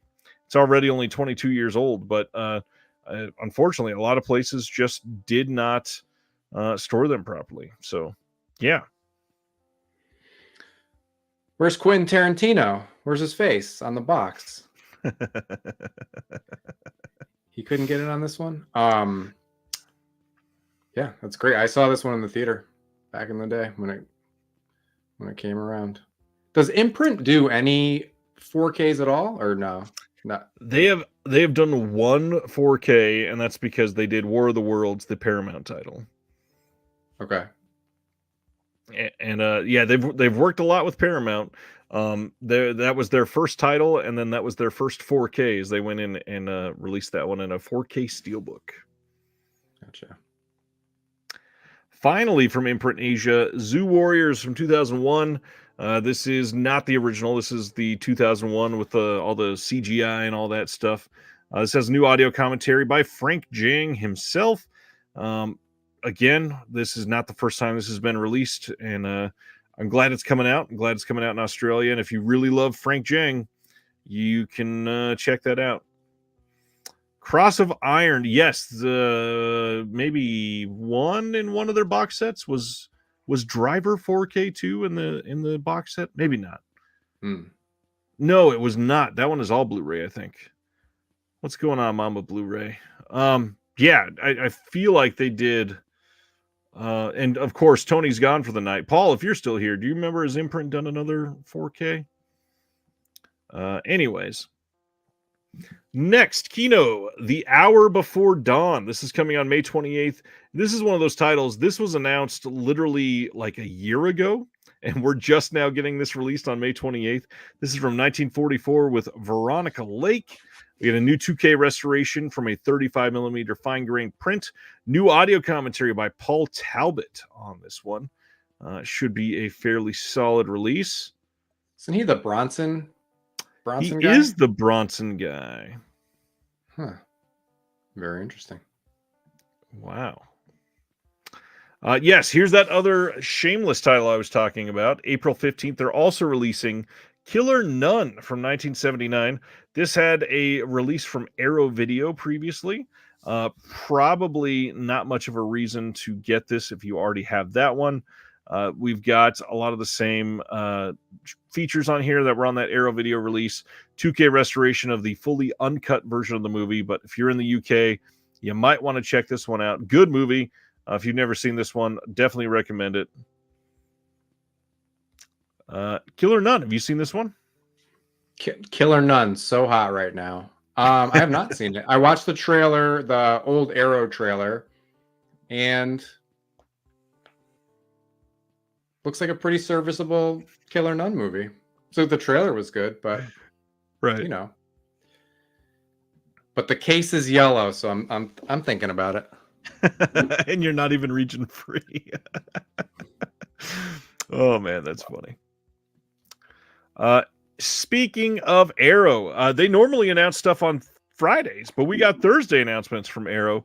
June 24th on 4K in the UK, they are releasing Madman from 1981. Yes, Madman, the one that was previously released on 4K via Vinegar Syndrome. Now, what's interesting, this is the first Arrow video title to be authored in-house. Most of the time, they send this away for authoring for another company, generally something like Fidelity in Motion, but Arrow authored this themselves, and they said it looks beautiful. Very curious to see how that looks for them moving forward.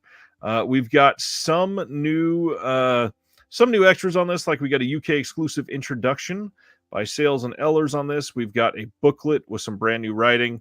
A lot of people seem to like the art a lot more than the Vinegar Syndrome release on this, but is this one that if you got the 4K in the US, do you need the Arrow 4K? I'm not going to say no because it's up to you, but I know for me, I don't need it. I don't need it, but I dig the movie. I support the movie, so yeah. If you don't have it, pretty decent movie too. Yeah, I think it's a lot of fun. I like the Madman. Next up, way better movie than Madman. With Nail and I from 1986 is getting a 4K release. Now, heads up, if you are still holding on to the old super limited edition from Arrow Video of their Blu-ray that came with a bonus movie and giant book and all that other stuff, this is not getting that style of release this time. This is just getting the same movie with all of the same features. It does have a booklet in it, so it looks like it has all the same essays, but very different style of release. You are not getting how to get ahead in advertising, at least in this package. They could release it separately. But yeah, With Nail and I is quite a bit better than Madman, and I strongly recommend it if you've never seen this. This is only getting a UK release, not coming in the US and Canada. Have you seen this one? I have not seen this one. I probably should have, because I love How to Get Ahead in Advertising. And I mean, it's the whole team, right? Same star and all that. Have you seen How to Get Ahead? I have. Very British movies, by the way. Yes. So I've heard great things about it. Yep, good stuff. Great quality for Arrow. I bet this is going to look amazing in 4K. Next is Night Siren from 2022. This is getting a UK only release from Arrow on Blu-ray only. This is going to have HD disc with a new commentary by Kat Ellinger, who according to what she said on Facebook, seems to really love this movie. So, roaring endorsement from her. New video essay on witches and the idea of sisterhood as it pertains to both biological bonds and feminist collectivity by Alexandra Heller Nicholas. And then also a new video essay exploring the relationship of femininity, the unknown, and sexuality in Night Siren by Justine Smith. And then, of course, in the limited edition of this, there's going to be a booklet with new writing on the film from a few people. Looks like a pretty good release. I've not heard of this one, but definitely want to check this out. Oh, it's there is a OCN partner label. That's right. I can't remember who put that out. I am going to check right now. Night Siren was Dark Star. That's right. That's right. I remember watching that trailer. Yeah, this one looked pretty good, actually. Yeah, I saw the trailer today. It didn't grab me. Oh, I was just gonna say the trailer didn't. All I was gonna say, it didn't grab me too hard, but it sounds like some of the people who are on this disc make it seem, if they're giving it the rip roaring endorsement, that might be the push. And I gotta admit, the Arrow version sounds quite a bit better than the Dark Star version, if you're region free. Yes.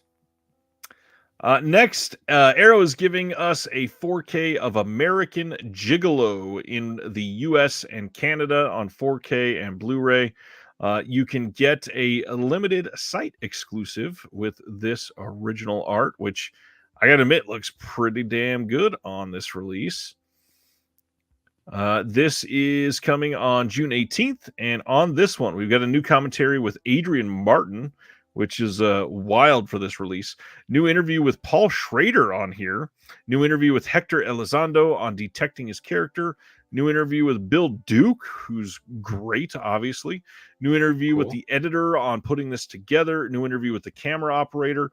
New interview with the music supervisor on this. New interview with Professor Jennifer Clark on American Gigolo and the fashion landscape of the 80s. And we got 6 postcard size reproduction cards, a booklet, double-sided poster, all kinds of fun stuff. Not a huge fan of the new art on this myself, but glad this is coming out. Yeah, I don't care for the art that much on that one either, but love the movie. I love hearing from Paul Schrader. His Facebook posts are some of my favorite. He talks about Taylor Swift being the light of the world and all that, and even when I don't agree, he's a lot of fun, and he's still putting out some pretty damn good movies now, in my opinion. I didn't love the card counter, but I am a big fan of some of the other ones recently. So yeah. Then this is a big one. June 10th on 4K and Blu-ray in the UK, and then June 11th in the US and Canada. Mute Witness from 1995. This is one that they announced that they'd acquired, a little over a year ago at this point. And this is going to have a new commentary with the writer-director, new commentary with the production designer and the composer also, and that's moderated by Lee Gambin. New visual essay by author and critic Alexandra Heller Nicholas, examining Mute Witness and its relationship with snuff films. New visual essay by Chris Alexander, exploring the phenomenon of the film within the film. And then some other archival stuff on here, including original location scouting footage, original footage with Alec Guinness filming a decade prior to the rest of the movie, double-sided fold-out poster, and a booklet with new writing on the film by Michelle Kisner.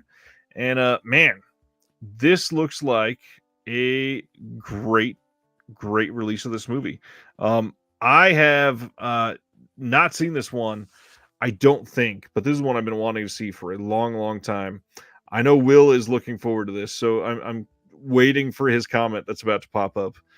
Mute Witness, have you seen this one? I scoped out the trailer today, and it definitely looks up my alley. I love a good 90s thriller, and it seems like it's in that similar like, have you ever seen Wait Until Dark, where Audrey Hepburn is Oh yeah. blind in her apartment? It kind of gives like a sleazy 90s twist on that kind of thing. Sort of, I guess. Yeah, sleazy 90s is where it's at for me. In Mhm. fact, that's one of the ways that I could easily, do our automatically invested titles tonight. Is it Mhm. sleazy and from 1996? Then I'm gonna love it. There you go. Yeah, this is an exciting release for sure. Speaking of things that are not very exciting, June I've heard of 18th, this. Sony is releasing on 4K again, but this time in retro VHS packaging, The Karate Kid from 1984. Now, of course, just in typical Sony ways, they had to throw some things on here to really get people enticed to like septuple dip on this. This has an all new commentary with the creators of Cobra Kai, and then all new 30 minutes of deleted scene dailies going behind the scenes of making this movie like never before, with raw footage from a variety of unused scenes. And for people that love this movie, that's probably enough to get yet another version of this. Thankfully, I've got the 4K box set that came out a couple years ago. But The Karate Kid, have you seen this little underseen gem? I've rented it on VHS many times as a child. Many times. Yeah. It's honestly probably the only format I've ever seen it on, to be honest. It's just like renting it so many times as a kid, and then that was it. So this could be a good first time owned for me, where everybody else is on number 7. Nice. Kino Lober sale started today. It is their March Madness spring sale, and it is live until April 22nd. As usual, $50 for free shipping. I believe it's US shipping only, unfortunately. But lots of great stuff on sale, lots of stuff on sale for the first time, and it's a Kino sale. There's tons of stuff to choose from. Yeah, did you already dip into the Kino sale? I looked. I don't think I might have to add that one that's not on sale to get over the 50 that we were talking about. But I really want to get Kindergarten Cop. That's a movie I've owned on multiple formats, and I don't mess around. That's one of my faves, and that has like, isn't it like got like a Sam Deegan and an Alexandra Heller Nicholas commentary on it? Yep. Somehow? Yep. Yeah, so other than that, I mean, there's like a few stray things and like deep cuts in the Canon filmography that I'm kind of looking at, and this is the first time I noticed that they have Bedtime for Bonzo, and I have a weird fondness for that movie too. But I don't know. I'm gonna wait. Every time I go to buy stuff from Kino, I'm like, but you haven't watched your last Kinos, and it's always. But at least you only spent $8 on each of them. That's true. Yes, I saw All That Is Man in the comments. I really like that. I noticed on Twitter he's got like his headstone, and then like Kino posts his headstone. Yep. Here, like I don't know what it says. He bought more. I don't know. Yeah, he is the resident Discord lover of Kino, and man, every time there's a Kino sale, he goes wild. The Yiddish cinema set that we've talked about recently is on sale. Highly recommend it. There we go. That is probably one I'm going to have to get this time. Barry says USA only for free shipping. No deal to Canada, but the deals are sometimes so good it's still worth making a bundled purchase. There's All That Is Man. He perked right up when you said it. What's up? Godspeed at the March Madness sale. I believe he said he already made one, although he'll probably double dip again. Is that a picture of All That Is Man shopping the sale? Nice. Maybe. All right. This one looks pretty good. I love this poster, by the way. That's cool. Well Go USA releasing Exuma soon. This is from this year, 2024, And this says in Los Angeles, a renowned shaman and her protege are hired by a wealthy, enigmatic family, and they begin investigating the cause of a disturbing supernatural illness that affects only the firstborn children of each generation. With the help of a knowledgeable mortician and the country's most revered geomancer, they soon trace the affliction's origin to a long-hidden family grave located on sacred ground. Sensing an ominous aura surrounding the burial site, the team opts to exhume and relocate the ancestral remains immediately. But as something much darker emerges, they soon discover what befalls those who dare to mess with the wrong grave. There's just a lot of bad decisions in that synopsis. Indeed.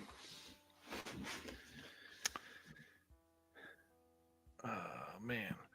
Will Bot from Kino, The Mindbenders, Face Off 4K, The Emerald Forest, Valmont, The Last Tycoon, Ballad of Little Joe, Monster Squad 4K, and Will Penny.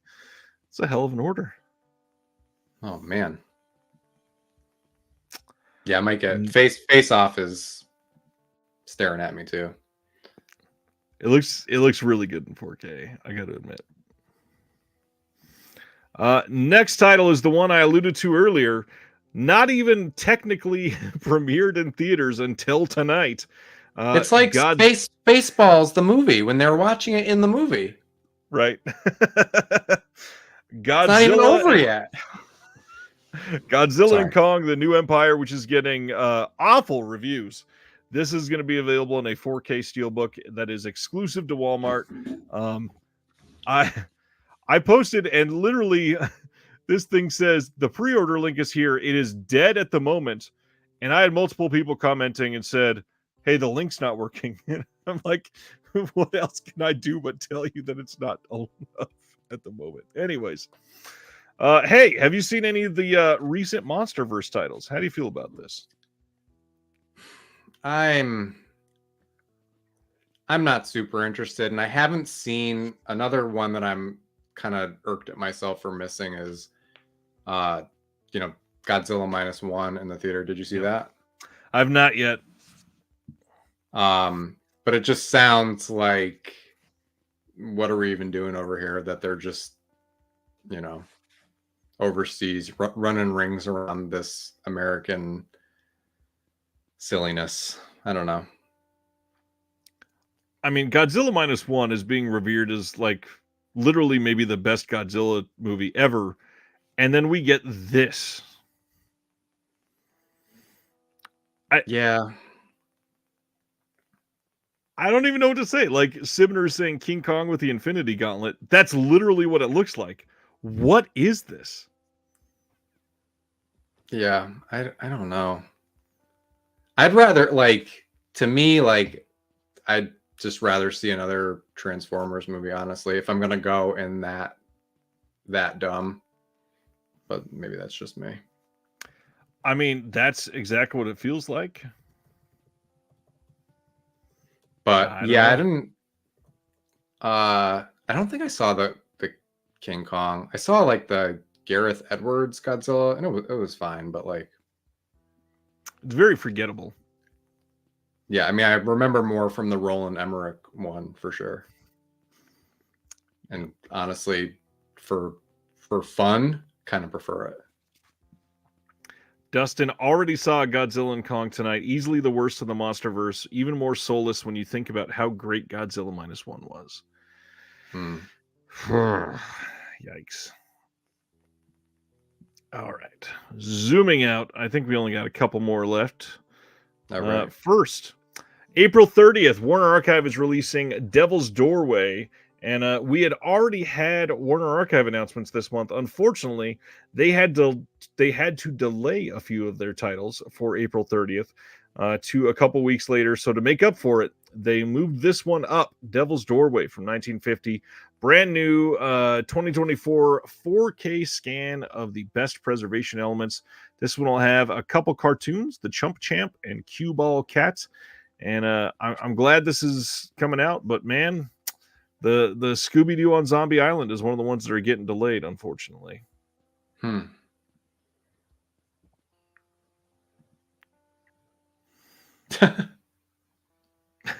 The chat is going wild. Yeah, know nothing about this one, so I will carry on. The last thing, they don't get enough love, but Classic Flicks is hosting an anniversary sale. A lot of their stuff is cheaper than it's ever been, with Blu-rays as low as $11.98. For the first time during this sale, they've got Our Town and the complete Hal Roach Streamliners collection. They are they're good at what they do, but I understand that they're a very niche company for sure. I know that there's a lot of people that would love to support them, but not a lot of their titles appeal to them. You got anything from Classic Flicks, or even want to I dabble? heard of them. When I was catching up, I heard of them today. It looks like a cute little sale. But no, I mean, it looks like the kind of thing you get with, like, you know, it's all that extra, that last, I don't know why I bought this Kino title for me, but I'm sure there's some good ones in there. I just don't know. Totally get that. Have you bought from them? I have. I think I've got 2 or 3 of their titles. The big thing is they've done the old school Little Rascals, which they look great on Blu-ray. And then they've got, what is the title? They did a 4K, and you probably can't hear me, so I should turn around. I don't remember what the title is, but they did a 4K that is, it looks really great on 4K, but it's a really, like, I think it's an early 40s noir-ish film, but the transfer's amazing. So I understand they're doing a lot of work with that. Now, after all those announcements, we always talk about what's coming out next week, just in case you forget. First, Major League coming on 4K in a Steelbook and Standard. Lahane from Criterion on 4K. All Ladies Do It 4K from Synapse, the Tinto Brass film. By the way, I think there was Cult Epics, or is it? Yes, Cold Epics. Okay. They ran a Kickstarter for this, and I believe they just posted that if you supported the Kickstarter, it's supposed to be shipping in like 2 weeks. I think they were waiting on the slipcover for the second title or something like that. So, yes, thank you, Terry. The movie that I bought from Classic Flicks was I, the Jury. Yeah. Will says Classic Flick Sale has Meet John Doe Blu-rays at $19.99, which is worth it, plus all the Little Rascal sets and Abbott and Costello, the TV show sets. Thank you, Chris. Highly recommend the Thelma Todd Patsy Kelly comedy collection from Classic Flicks. Nice. Thank you, Mary. Cutthroat Island 4K coming from Lionsgate next week. Red 2-film collection on 4K Steelbook. First Blood 4K Steelbook, the reprint there. Again, Fun City Editions putting out another title this week, Handgun. This is one that does not get enough attention, and Fun City leaving OCN, I know a lot of people just started kind of forgetting that they existed, but a big reminder, Erica Schultz, friend of the channel, part of Someone's Favorite Productions, she's on the commentary for this one. MPI is releasing the Stigmata media book and standard release next week. And that one's been out of print from Scream Factory for a while, so hopefully that is one that people can check out. Baby Assassins 2 from WellGo USA. I want to know more. It's supposed to be great. The first one is supposed to be a really good movie. That's funny. These are actually not releasing this week. I'm not sure why they're here. The Mondo Steelbooks are coming from Walmart, but they are not coming until the end of the month, I believe. Then we got Bushman coming from Milestone Films as part of Kino Lorber's distribution. A lot of other random stuff just thrown into this next week for sure. Anything coming out next week that you're excited about or you got pre-ordered? I'm definitely going to get the Fun City. They are, I trust fall into that catalog. I got them all. I'm gonna keep going. I feel like my worst reaction to any of their movies is, wow, that was really interesting. It's like from that to like, I loved it. And I think that they have had more like Alphabet City I start counting, and Heartbreakers, like off the top of my head, are 3 movies that like I don't think I would have seen if it weren't for them, and they're like 3 of my favorite releases in the last couple of years. Heartbreakers, especially, I'll shout out that every single time. Nice. Have you seen that one? I have not watched that one yet. I skimmed through it a little bit so I can be able to talk to Jonathan from Fun City about it. But their catalog is special. Like, again, a lot of the stuff that they've released since they left OCN have been a little different than what they were releasing, but not in a bad way at all. They're just they've done some French films, they've done some more like crime thrillers that are great. Definitely check them out. Still, don't forget that these people exist after they leave OCN. Agreed. Other than that, I'm interested after listening to your cult epics. I'm intrigued by these. I don't know anything about Tinto Brass except it's just, you know, pictures of butts. That's all I know. And these not just butts, lots of body parts. But are they? What are they? Are they adult films? Are they close? Yeah. Okay. A lot of Tinto Brass stuff is erotic films. Yeah. Gotcha. Well, covers are cool.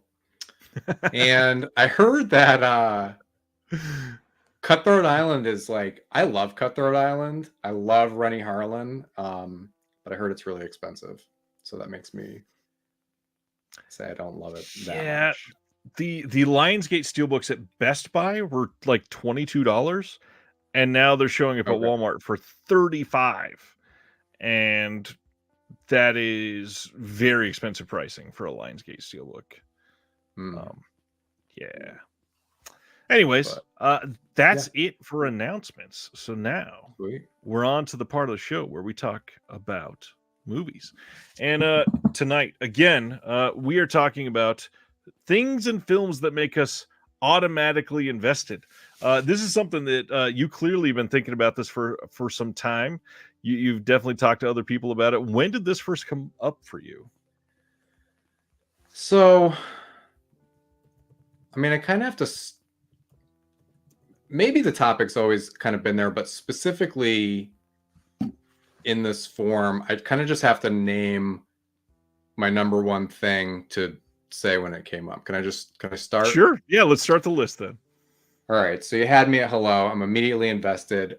Pretty much everything else is going to be more of a theme, and this is a theme or something richer and different than this. This is kind of a one-off, but my wife Robin and I were watching...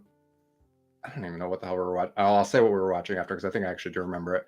But she takes a look at Luis Guzman and just looks at me and says, having Luis Guzman in your movie is like, it's like writing your name on the SATs. Your movie gets 200 points right out of the gate.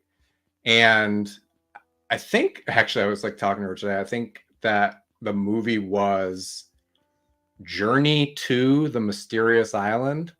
I don't know if you remember that. Like, why would you remember it? And it's like, I don't even know what it was. Probably a library movie.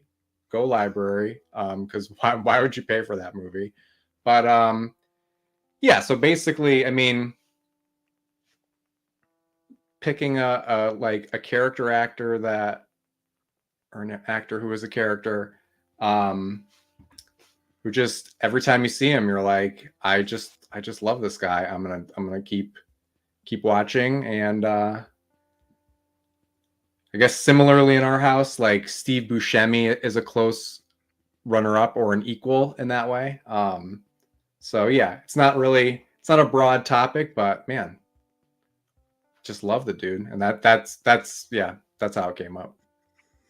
There are a handful of character actors that every single time, and you sitting there and you go, oh, it's that guy. Like I'm immediately just like, oh, this already is more interesting. So I completely get where you're coming from with Luis Guzman, but definitely, I'm going to share. I only picked one with actors because I knew that we wanted to stray a little more away from that, but I knew that you were going to pick Guzman. The two I picked, I am I don't think they always give amazing performances, but I think they always give like way better than average performances. And so Yep. I'm going with Toni Collette Okay. as one of the people that like, man, if she shows up in anything, and like I've not seen Mafia Mama yet. I know everybody's going to jump to that because that weird poster from last year. Um, Something about her choices to be in these films are always surprising. But the other big one, and this one is, I feel like anybody who loves movies, this is kind of the answer for that. But I had to go with Gary Oldman too.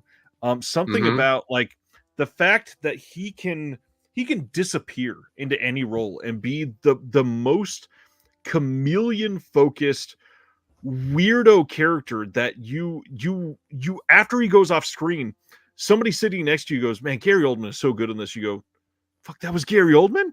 Like, once you realize that, you're like, God, I want to see his next scene. Like, this is so exciting. I didn't even know that was him. And some of the stuff that he's done, Yeah.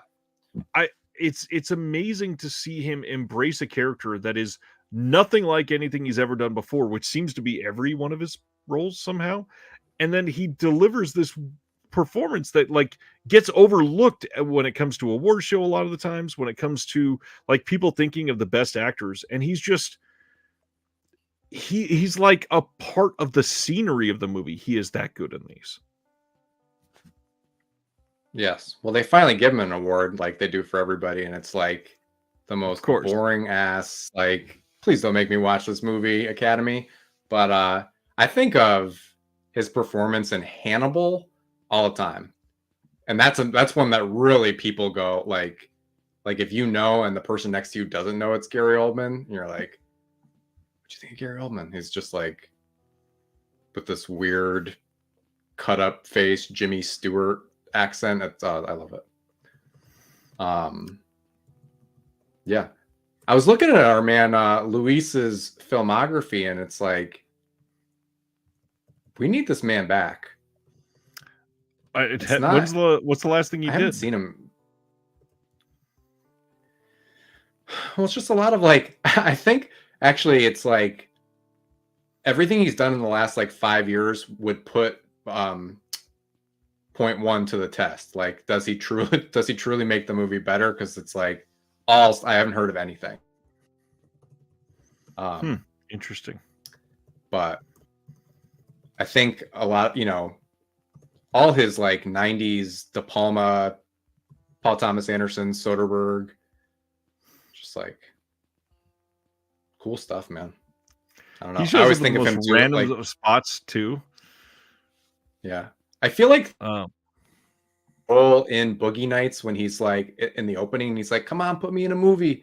Like, I just feel like I just imagine that's him. right. I also love the Community love for him from the TV show Community, because there's a statue for him and everybody loves him, and yeah, and I believe he shows up at one point too. That was fun. There's a Anyways, statue of him in that show? I believe so. Yeah. I gotta check it out. What is sounds number good. 2 on your list? So number 2 is, I think it takes place in one night, is more of a setting, and it's, the broad term would be, I guess, urban decay, but I'm kind of like specifically thinking like New York in the 1980s is like the apex of this, where it's like there's trash everywhere, there's graffiti everywhere, like dirty looking payphones. Like, I just like, it's weird. I don't love it in real life necessarily, but I like could stare at it all day. And there's just so many movies where, like, I mean, for me, with my internet alias, like the movie, a lot of things with me come back to the movie Chud. I love the movie Chud so much. I saw it at the right time in my life. Have you ever seen Chud, by the way?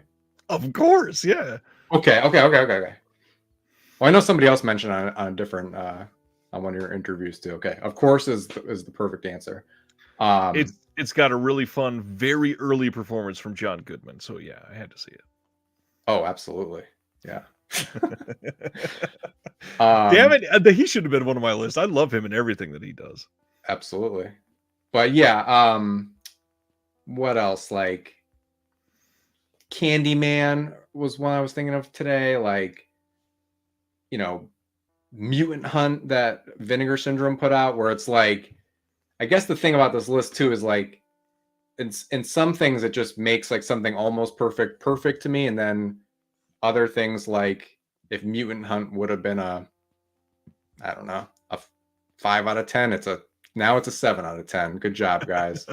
And I actually think one of the like effects artists from Chud worked on that movie, so Nice. the Chud connection. But yeah, you know, Larry Cohen's Perfect Strangers. A lot of Larry Cohen movies actually have that. Yeah.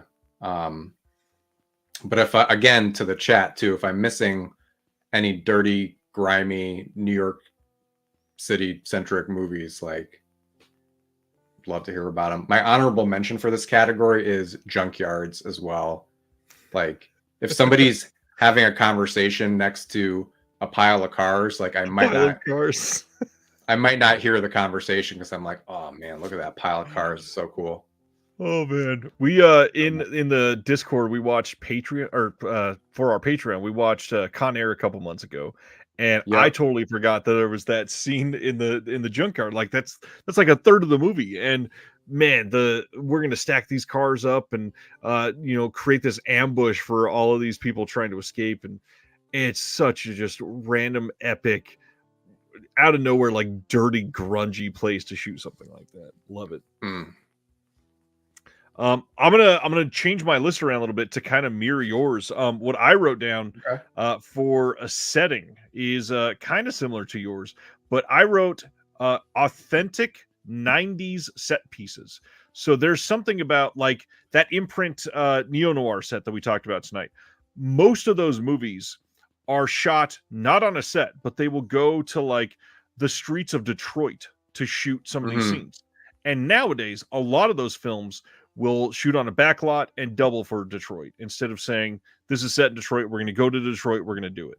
But something about the era of like 1994 to there's some stragglers. So like 2002, 2003, something like that. A lot of that period Mm-hmm. was like, we're going to throw all kinds of money to give like a $60 million budget to a movie that really doesn't need it. And you're going to fly a crew to fucking Venice and we're going to film this in the canals or something like that. It's like Mm. nowadays that type of thing doesn't really happen. And something about it, it feels so much more tangible and real. And I mean, to go with the title we're using tonight, it feels like the film is invested. So I should meet it there. The fact that they go through all Yeah. this trouble to make a movie authentically in a real setting, I feel so much better about this. I feel immediately like, dude, I'm in. You're standing next to a real trash can on a real street, and you had to go put signs up on the telephone poles on the street to say, "Hey, we're filming. You gotta stay off the road and be quiet for these hours." Like that's freaking incredible. I love that I can feel Mm. that about some of these movies. 90s authentic set pieces. That does, it bounces back to, it's sort of the opposite, but thinking of in Larry Cohen movies, when there's in Perfect Strangers too, like when there's a big crowd of people on the street and like he's showing these dirty scenes, he's always in it because he's never has a permit, and he's like, telling people that like these people aren't really dead. I'm a director, stand over there, Yeah. and all that. But yeah, that's like on that is Cue the Winged Serpent, where he instead of getting in trouble with the ooh, cops, he hired the cops. Like it doesn't get more real than that. absolutely. Yeah. Third thing on your list, my friend. Third thing.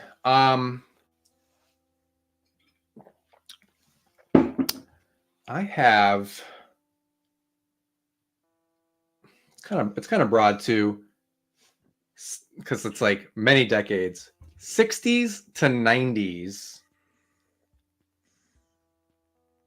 like fashion and decor that is kind of loud. It's a lot of words to describe this one. I love it. It's a lot of words. I think, and it's something that works for like,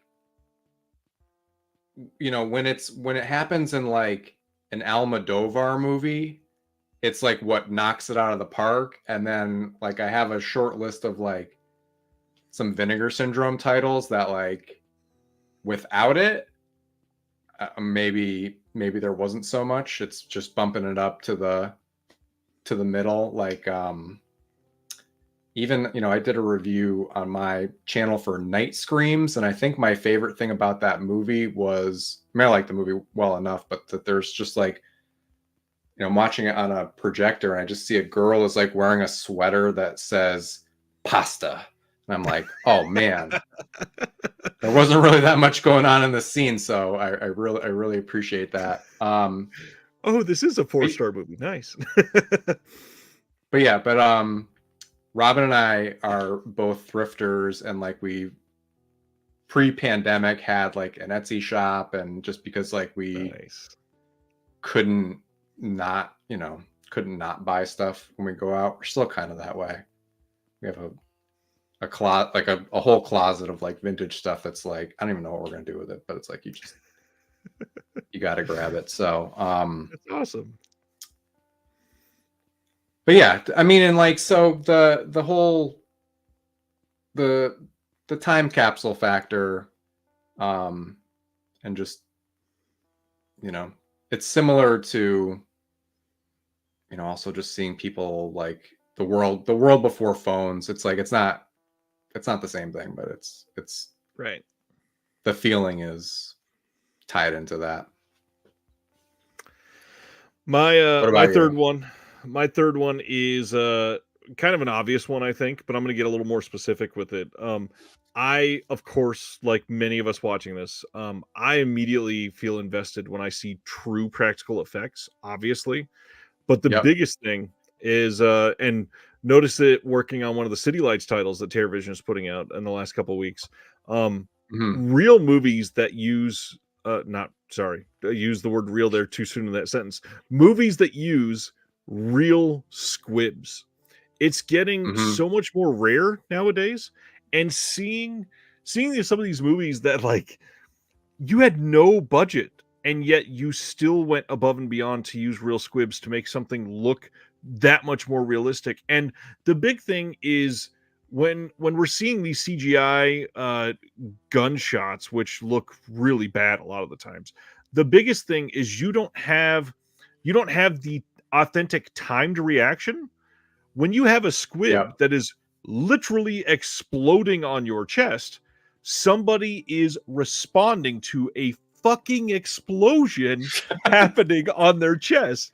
And so, they're not getting hurt from it usually, but they are able to tell this is loud, this is abrasive, and you're going to concuss from it. And it's not something that they timed the CGI with it to look right. It's that the squibs make that movie feel more immersive. And God damn it, if I don't yearn for it every single time you see somebody get shot in something modern, and it's just, ugh. No, it's really dull. I mean, I feel like, the first thing that pops in my head is like, and there's not a single squib in like an Expendables movie, is there? Probably not. Probably not. I mean, there's some other, there's bigger lazinesses to distract you from that. Yeah, the RoboCop board meeting is absolutely it's incredible. Shocking still. Did you see I know on some Twitter account they were floating around recently, have you ever seen like clips of Tom Savini on like talk shows in the 80s? Like he was on on David Letterman, when like they like do like a headshot like of David Letterman standing against like a a white wall, and it's like it's really really fucking jarring Yep. to watch. Like he feels it, he doesn't like it, and it's just like, yeah. And then Tom Savini is just like if Mr. Wizard was actually the coolest fucking guy ever. While wearing like a vest on nighttime TV. Yeah. And there's even one, I saw one, I feel like later this week too, where he's like doing a show for kids. It was just like, what an era, what a time. Tom Savini is the He's a coolest gift. guy. He All right, sure my is. friend. But, yes. What do we got left? Number 4, and this is one too, really, I'm serious, guys. If people have more of these, I crave these.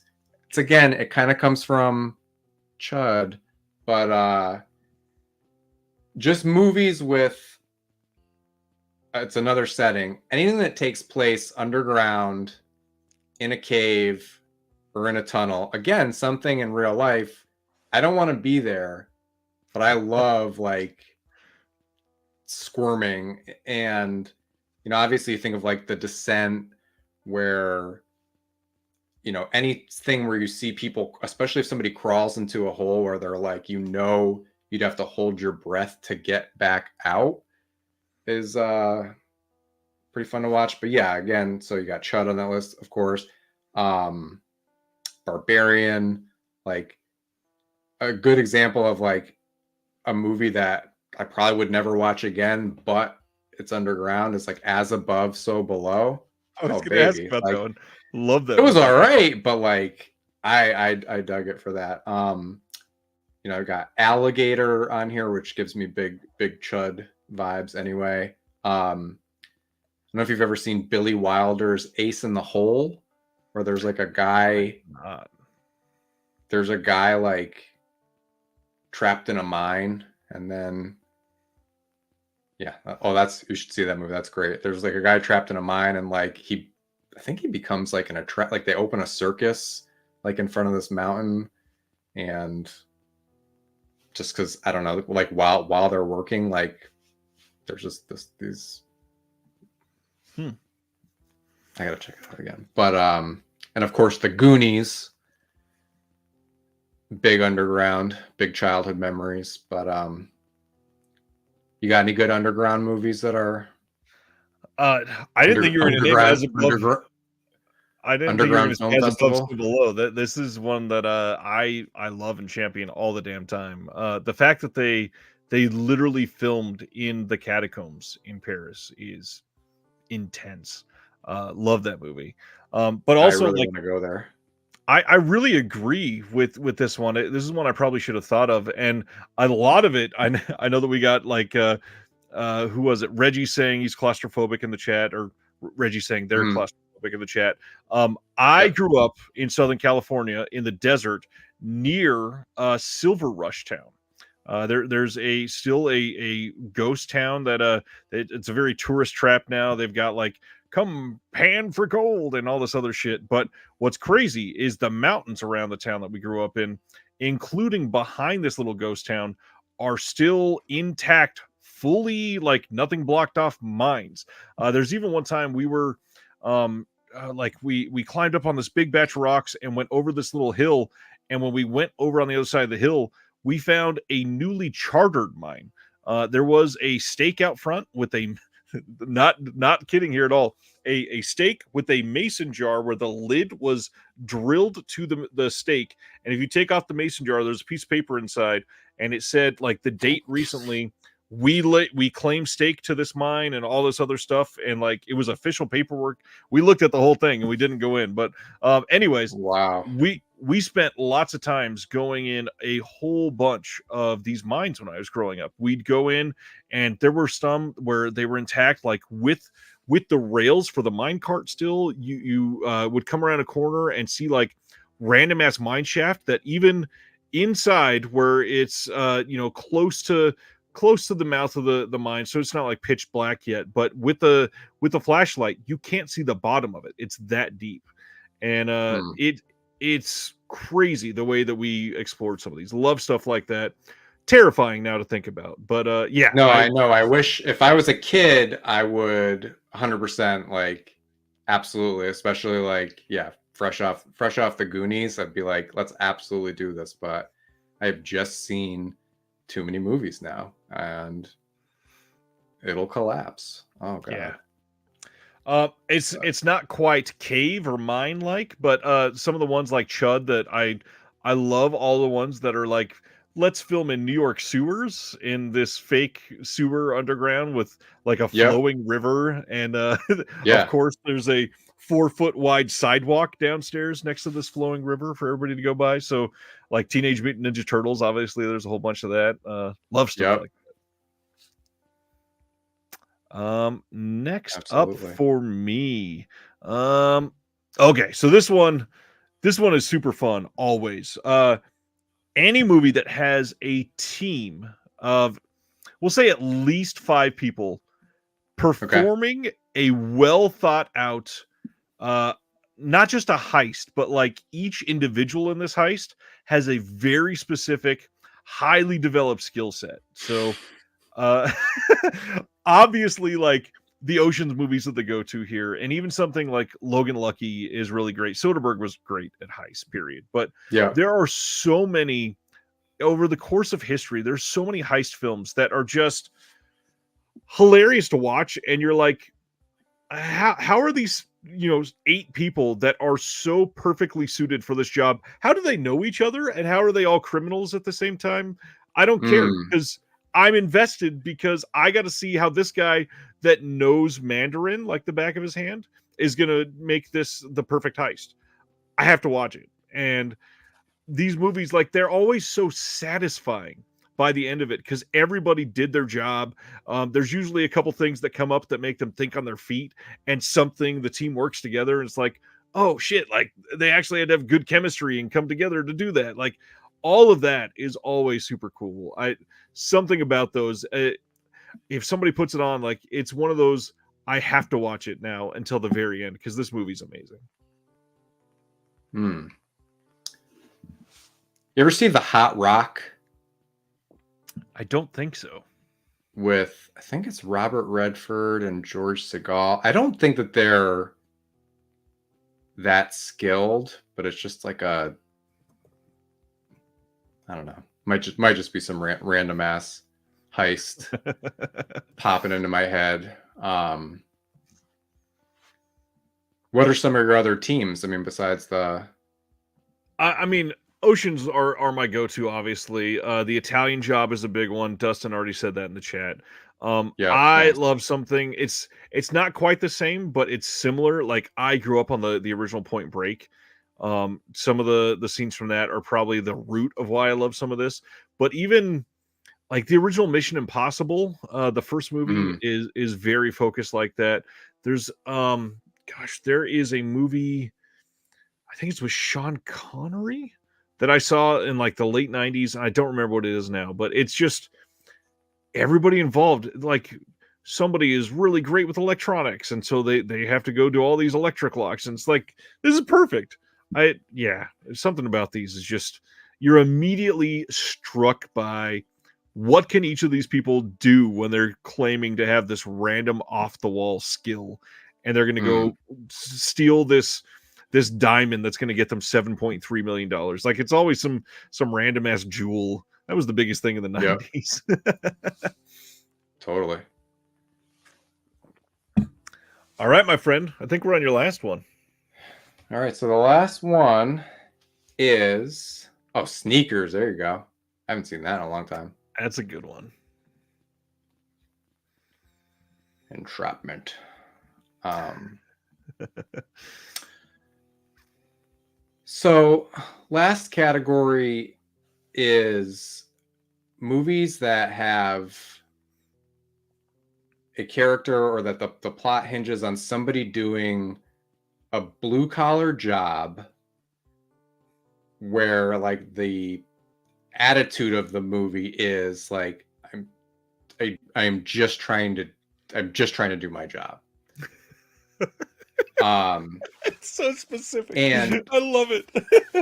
they're So like the first ones I was thinking of, I wanted to make this a very, very specific category, which would be also involving the transport of produce, but I could only think of 2 movies. I don't know if you've ever seen, and I feel like there's another movie because I'm like, I tell people this is my genre, but you ever seen Mr. Majestic with Charles Bronson? No, definitely not. No. So highly recommended.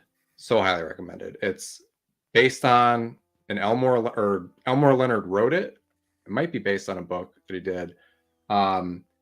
He's got a watermelon crop that he needs to get picked by a certain day, and he's trying to use this one crew, and I think it's basically some good old boys come in and they'll work for this much, and there's some racism involved, and he's like, no, look, man, I got my crew, and they're just trying to screw him out of the not being able to get these watermelons to the market on time. And it's this weird slow suspense, and you can feel the frustration, and it's, I don't know, I love it. The other one that I'm thinking of is there's a Jules Dassin movie that Criterion put out called Thieves Highway, which I think even in the synopsis, there's like, they say a produce scofflaw. I don't remember who that character is, but just about dudes who are like on the road with their truck is full of apples, and like there's another truck who's like trying to beat them there / like steal their apples, and like it's the slow ass suspense where like they have to get, if they don't beat these other guys to the market, like they're gonna get like $2 less a crate, and I'm like, oh baby, this is good. But other things, like, I mean, I would consider Roadhouse kind of in this hashtag produce scofflaw. There you go. I think Roadhouse is a good movie about being at work. What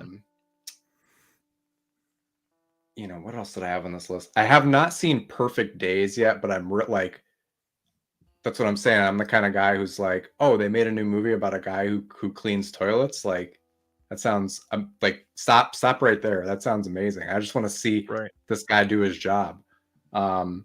So, and that's kind of the opposite of these other things that like I don't like in real life. Like in real life, I do like these, people, it's just like, oh, let me tell you about the day I had kind of thing. So, I guess on this list, I don't know why I included Chill Factor for the,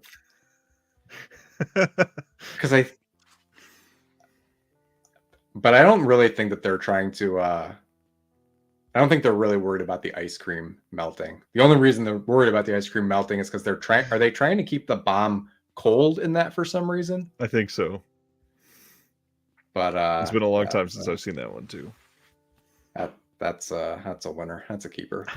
But wow, very, very specific category for your 5th choice, and I love that.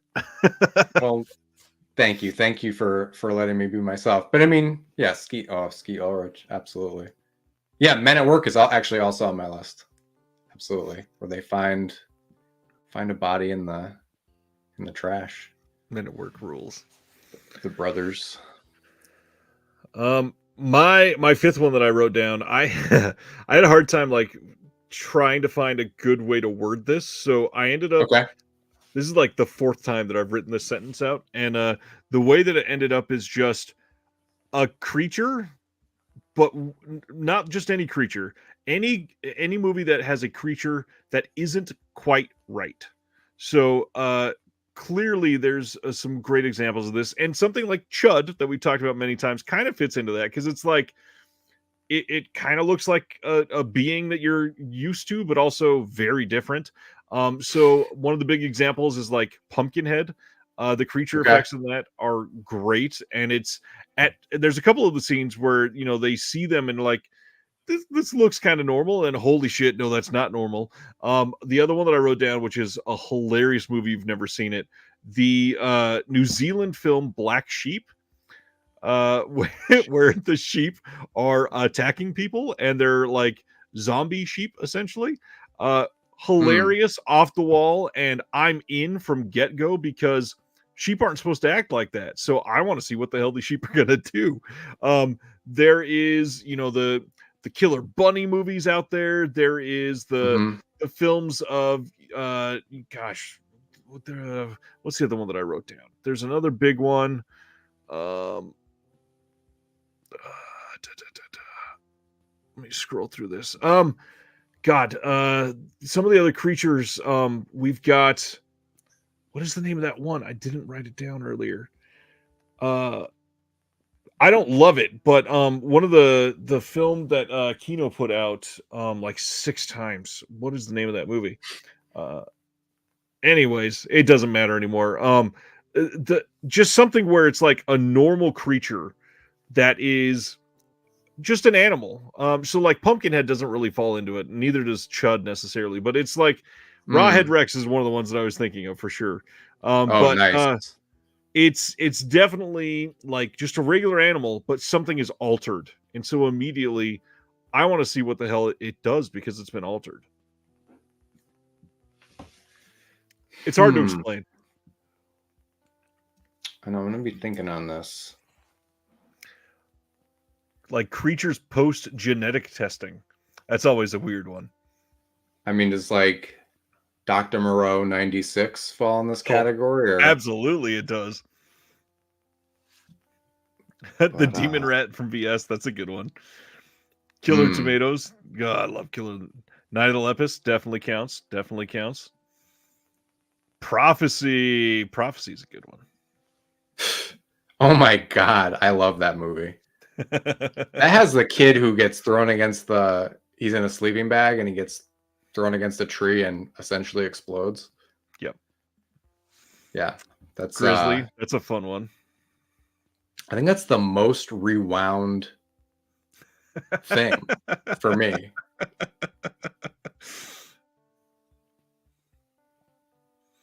What's something Yeah. you've rewound like 5 times because you were like practically pissing yourself laughing? Well, a big one, which not necessarily from laughing, but I loved the first time I saw Scanners and watching the Mm. explosion scene and go, how did they do that? And just being fascinated with the practical effects of that. I swear I went frame by frame 15 times at least the first time I watched it. Just holy shit, like that is a head and that is no longer a head. That's amazing. Um, God, pissing from laughing. Um, hmm. That's a good question. Definitely a couple times in the original Tremors.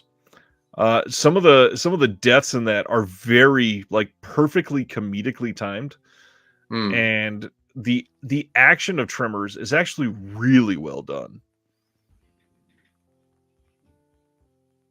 Tremors is so good. I love Tremors. Literally looking at a poster of it right now. Nice. What about Sweet. you? Other than that one, what else are you rewinding? I'm like everything's really, really dumb. There's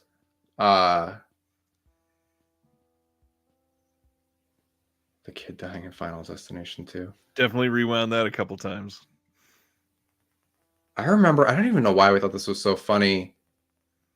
Do you ever see the documentary Kurt and Courtney? I did not. I watched, I what's the other one that came out about Kurt? I don't remember the name of that one. I must have just, I mean, I was just like a teenager. Well, obviously, I'm like talking about like rewinding VHS, but there's a guy in the movie named El Duce who basically says that Courtney Love paid him 10 grand to kill Kurt Cobain, but he's this like big goofy dude, and he's just like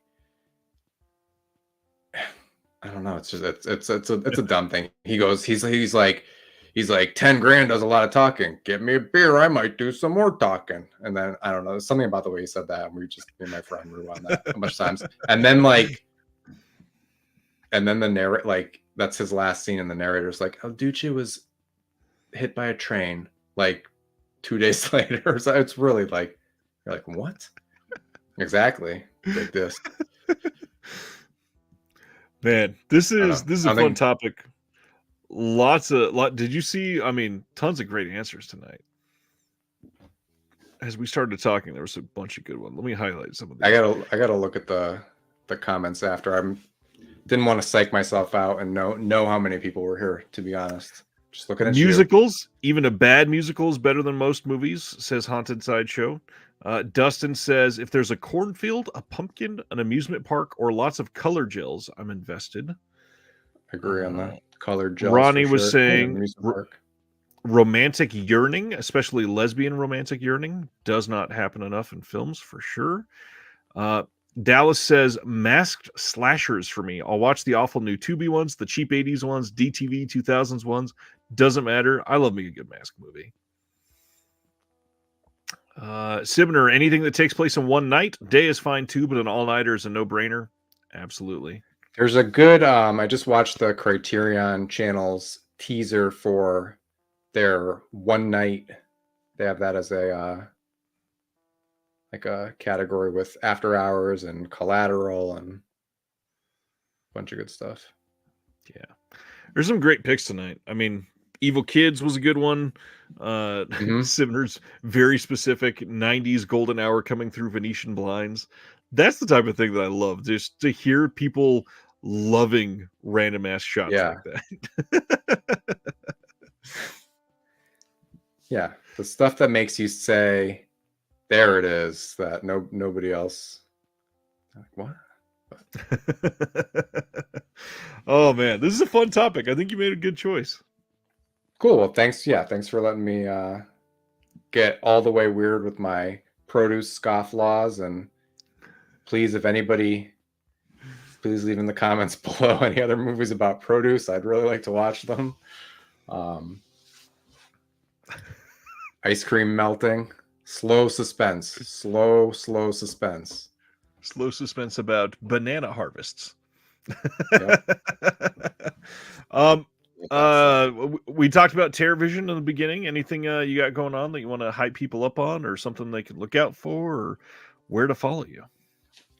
Yeah, I mean, as far as TerrorVision stuff, I would love to, like, you know, I don't know how to ask for it. Does anybody watch the special features? I would love to. I'm really proud of some of the stuff I've done lately. I'm really proud of the Newly Deads disc. I think came out really good. There's that was another thing that, like, you know, this is my first job of its type, and being pretty quickly, like, editing an interview with Doug Jones where I'm like, wow, like, this is so cool. And him just being a great subject and having a really, like, I don't even know how they just must have known. They just knew the right people, because to get him to participate on that disc is great. But he's also just a cool guy, and it was his first movie, and he's since graduated on to some other things. I actually was very proud of putting a 2 clips together in that interview of him, like, standing next to Guillermo del Toro on the Oscar stage, and then juxtaposing that with a very embarrassing shot of him being like 20 in a hot tub in the Newly Deads.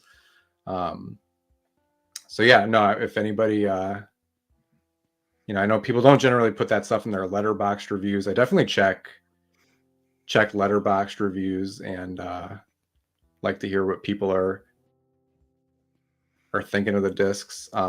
Definitely, another thing I'll plug every single time is The Jar. You know, it's not for all people everywhere, but I think it's about to get a fair shot finally, after, you know, like it looks right now, and it's, you know, it's an incredible thing that it's like this movie that's been on this like 40-year redemption arc from like coming out on trash VHS. Like the director like pretty much hung up, you know, not pretty much, like hung up his hat, like almost didn't even want to like get get bothered about it. And like, you know, Brad was saying that he oh, nice. Well, that's very nice. Thank you, Christopher. And you know, Brad was saying he had to like find an in with Bruce the director, and he, you know, said, you know, started talking to him about, he's like, well, the soundtrack's cool, right? And, you know, how could you not admit, you know, oh yeah, Bruce is like, yeah, the soundtrack, yeah, it is pretty good. We're pretty, because I think is he in that weird, is he in the band Obscure Size, which is the, I don't know, he might be in that band, but yeah, I'm just proud of the jar. I think it's like, if TerraVision's doing stuff like that, like really, like, I don't know, to me that just feels like truly saving something and redeeming the artists, and like the people who made that movie are seeing it basically for the first time for real now because of TerraVision. Like there wasn't even a premiere of that movie. They just got like a shitty VHS and all thought that that was what they made, and we're kind of like, I thought we made something better, but I guess not. So I don't know. That's my jar rant, but I love it, and it's weird as hell, and but I don't know. I can't get it out of my head. So I appreciate everybody has grabbed that. There's one on the way that both you and I worked on that I am very, very excited about, that I thought was going to be announced already, but sounds like we're going to do that in a couple weeks. And yeah. One thing that I'll throw out about this, there are a lot of labels, not just TerraVision, but in fact, I'll say most labels. Look at recent Letterboxd reviews after they put out a title and see how people feel about the film, see how people feel about the restoration if they mention it, see how people mention special features. So I will say one of the things that we've pitched is using quotes from Letterboxd reviews in trailers and stuff like that. So if you're going to get stuff, check it out. Give a review on Letterboxd. Give a review on Amazon. Give a review everywhere you can think of. The way that these movies are made affects the filmmakers still, especially for some of these smaller releases. There are people that will, you know, put out, like the director of The Jar. Seeing Letterboxd reviews pile up for people that love The Jar is going to make this person who previously thought that he was like reviled and did not like anything that he had done, seeing people decades later appreciate his work is going to be life-changing. Obviously don't need to suck up to anybody or lie about anything, but you know, you never know. A Letterboxd review can make somebody's day, could make a label make a choice on putting out more films like you enjoy. So put in reviews. If you leave a review for Game of Killers, it'll definitely get noticed, because I've never seen something with less reviews in my life. It's like when Charlie Bucket is like, I bought 2 Wonka bars, and his teacher's like, oh, well, like, so 200, and he's like, no, I'm just 2. That's basically like Game of Killers has literally 3 reviews. That's like, I don't even know how does Brad even and Ryan, like, I don't even know. that movie is surprisingly good too. Like, it's a fun movie. There's some good shit in there. It's silly, but there's some great action in it. There's also, I mean, it's in the trailer too. There's a couple of guys who, at least in the English translation, who their names are Lefty and Righty, and they have their hair is shaved down the side, and they each have half a mustache. And to me, that's, you know, if our weird checklists were even longer, I'm sure I'd get to like bizarre henchmen with on the nose nicknames. Yes, please. I could exactly. be all Exactly. So bizarre henchmen with on the nose nicknames. All right. Exactly. Anything else, my friend? Anything else we want to share?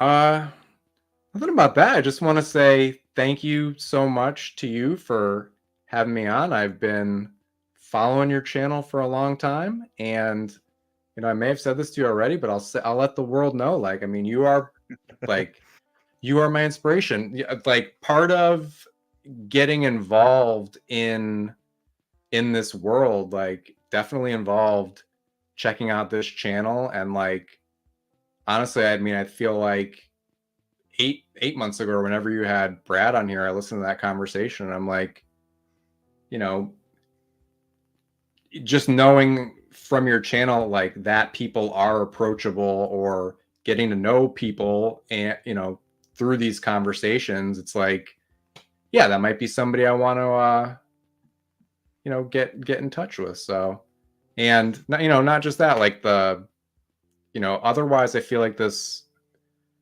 you know, sometimes this world is like, I bought something weird and watched it by myself, and like, that's good, there's value to that too, but like, I love talking about this stuff, and you know, you do a lot of great work. So thanks for having me on, and I appreciate you. It's an honor to get to work with you. It's an honor to have you on here. You're doing great stuff. I know not enough people say it. Keep doing what you're doing. And until next Thursday, we'll see you all next week. Have a good one. Cool. Adios. Thank you for watching The Disconnected. On the way out, make sure that you are subscribed to the channel, that you've liked the video, and that you've copied the link to be able to share with someone else that may appreciate this.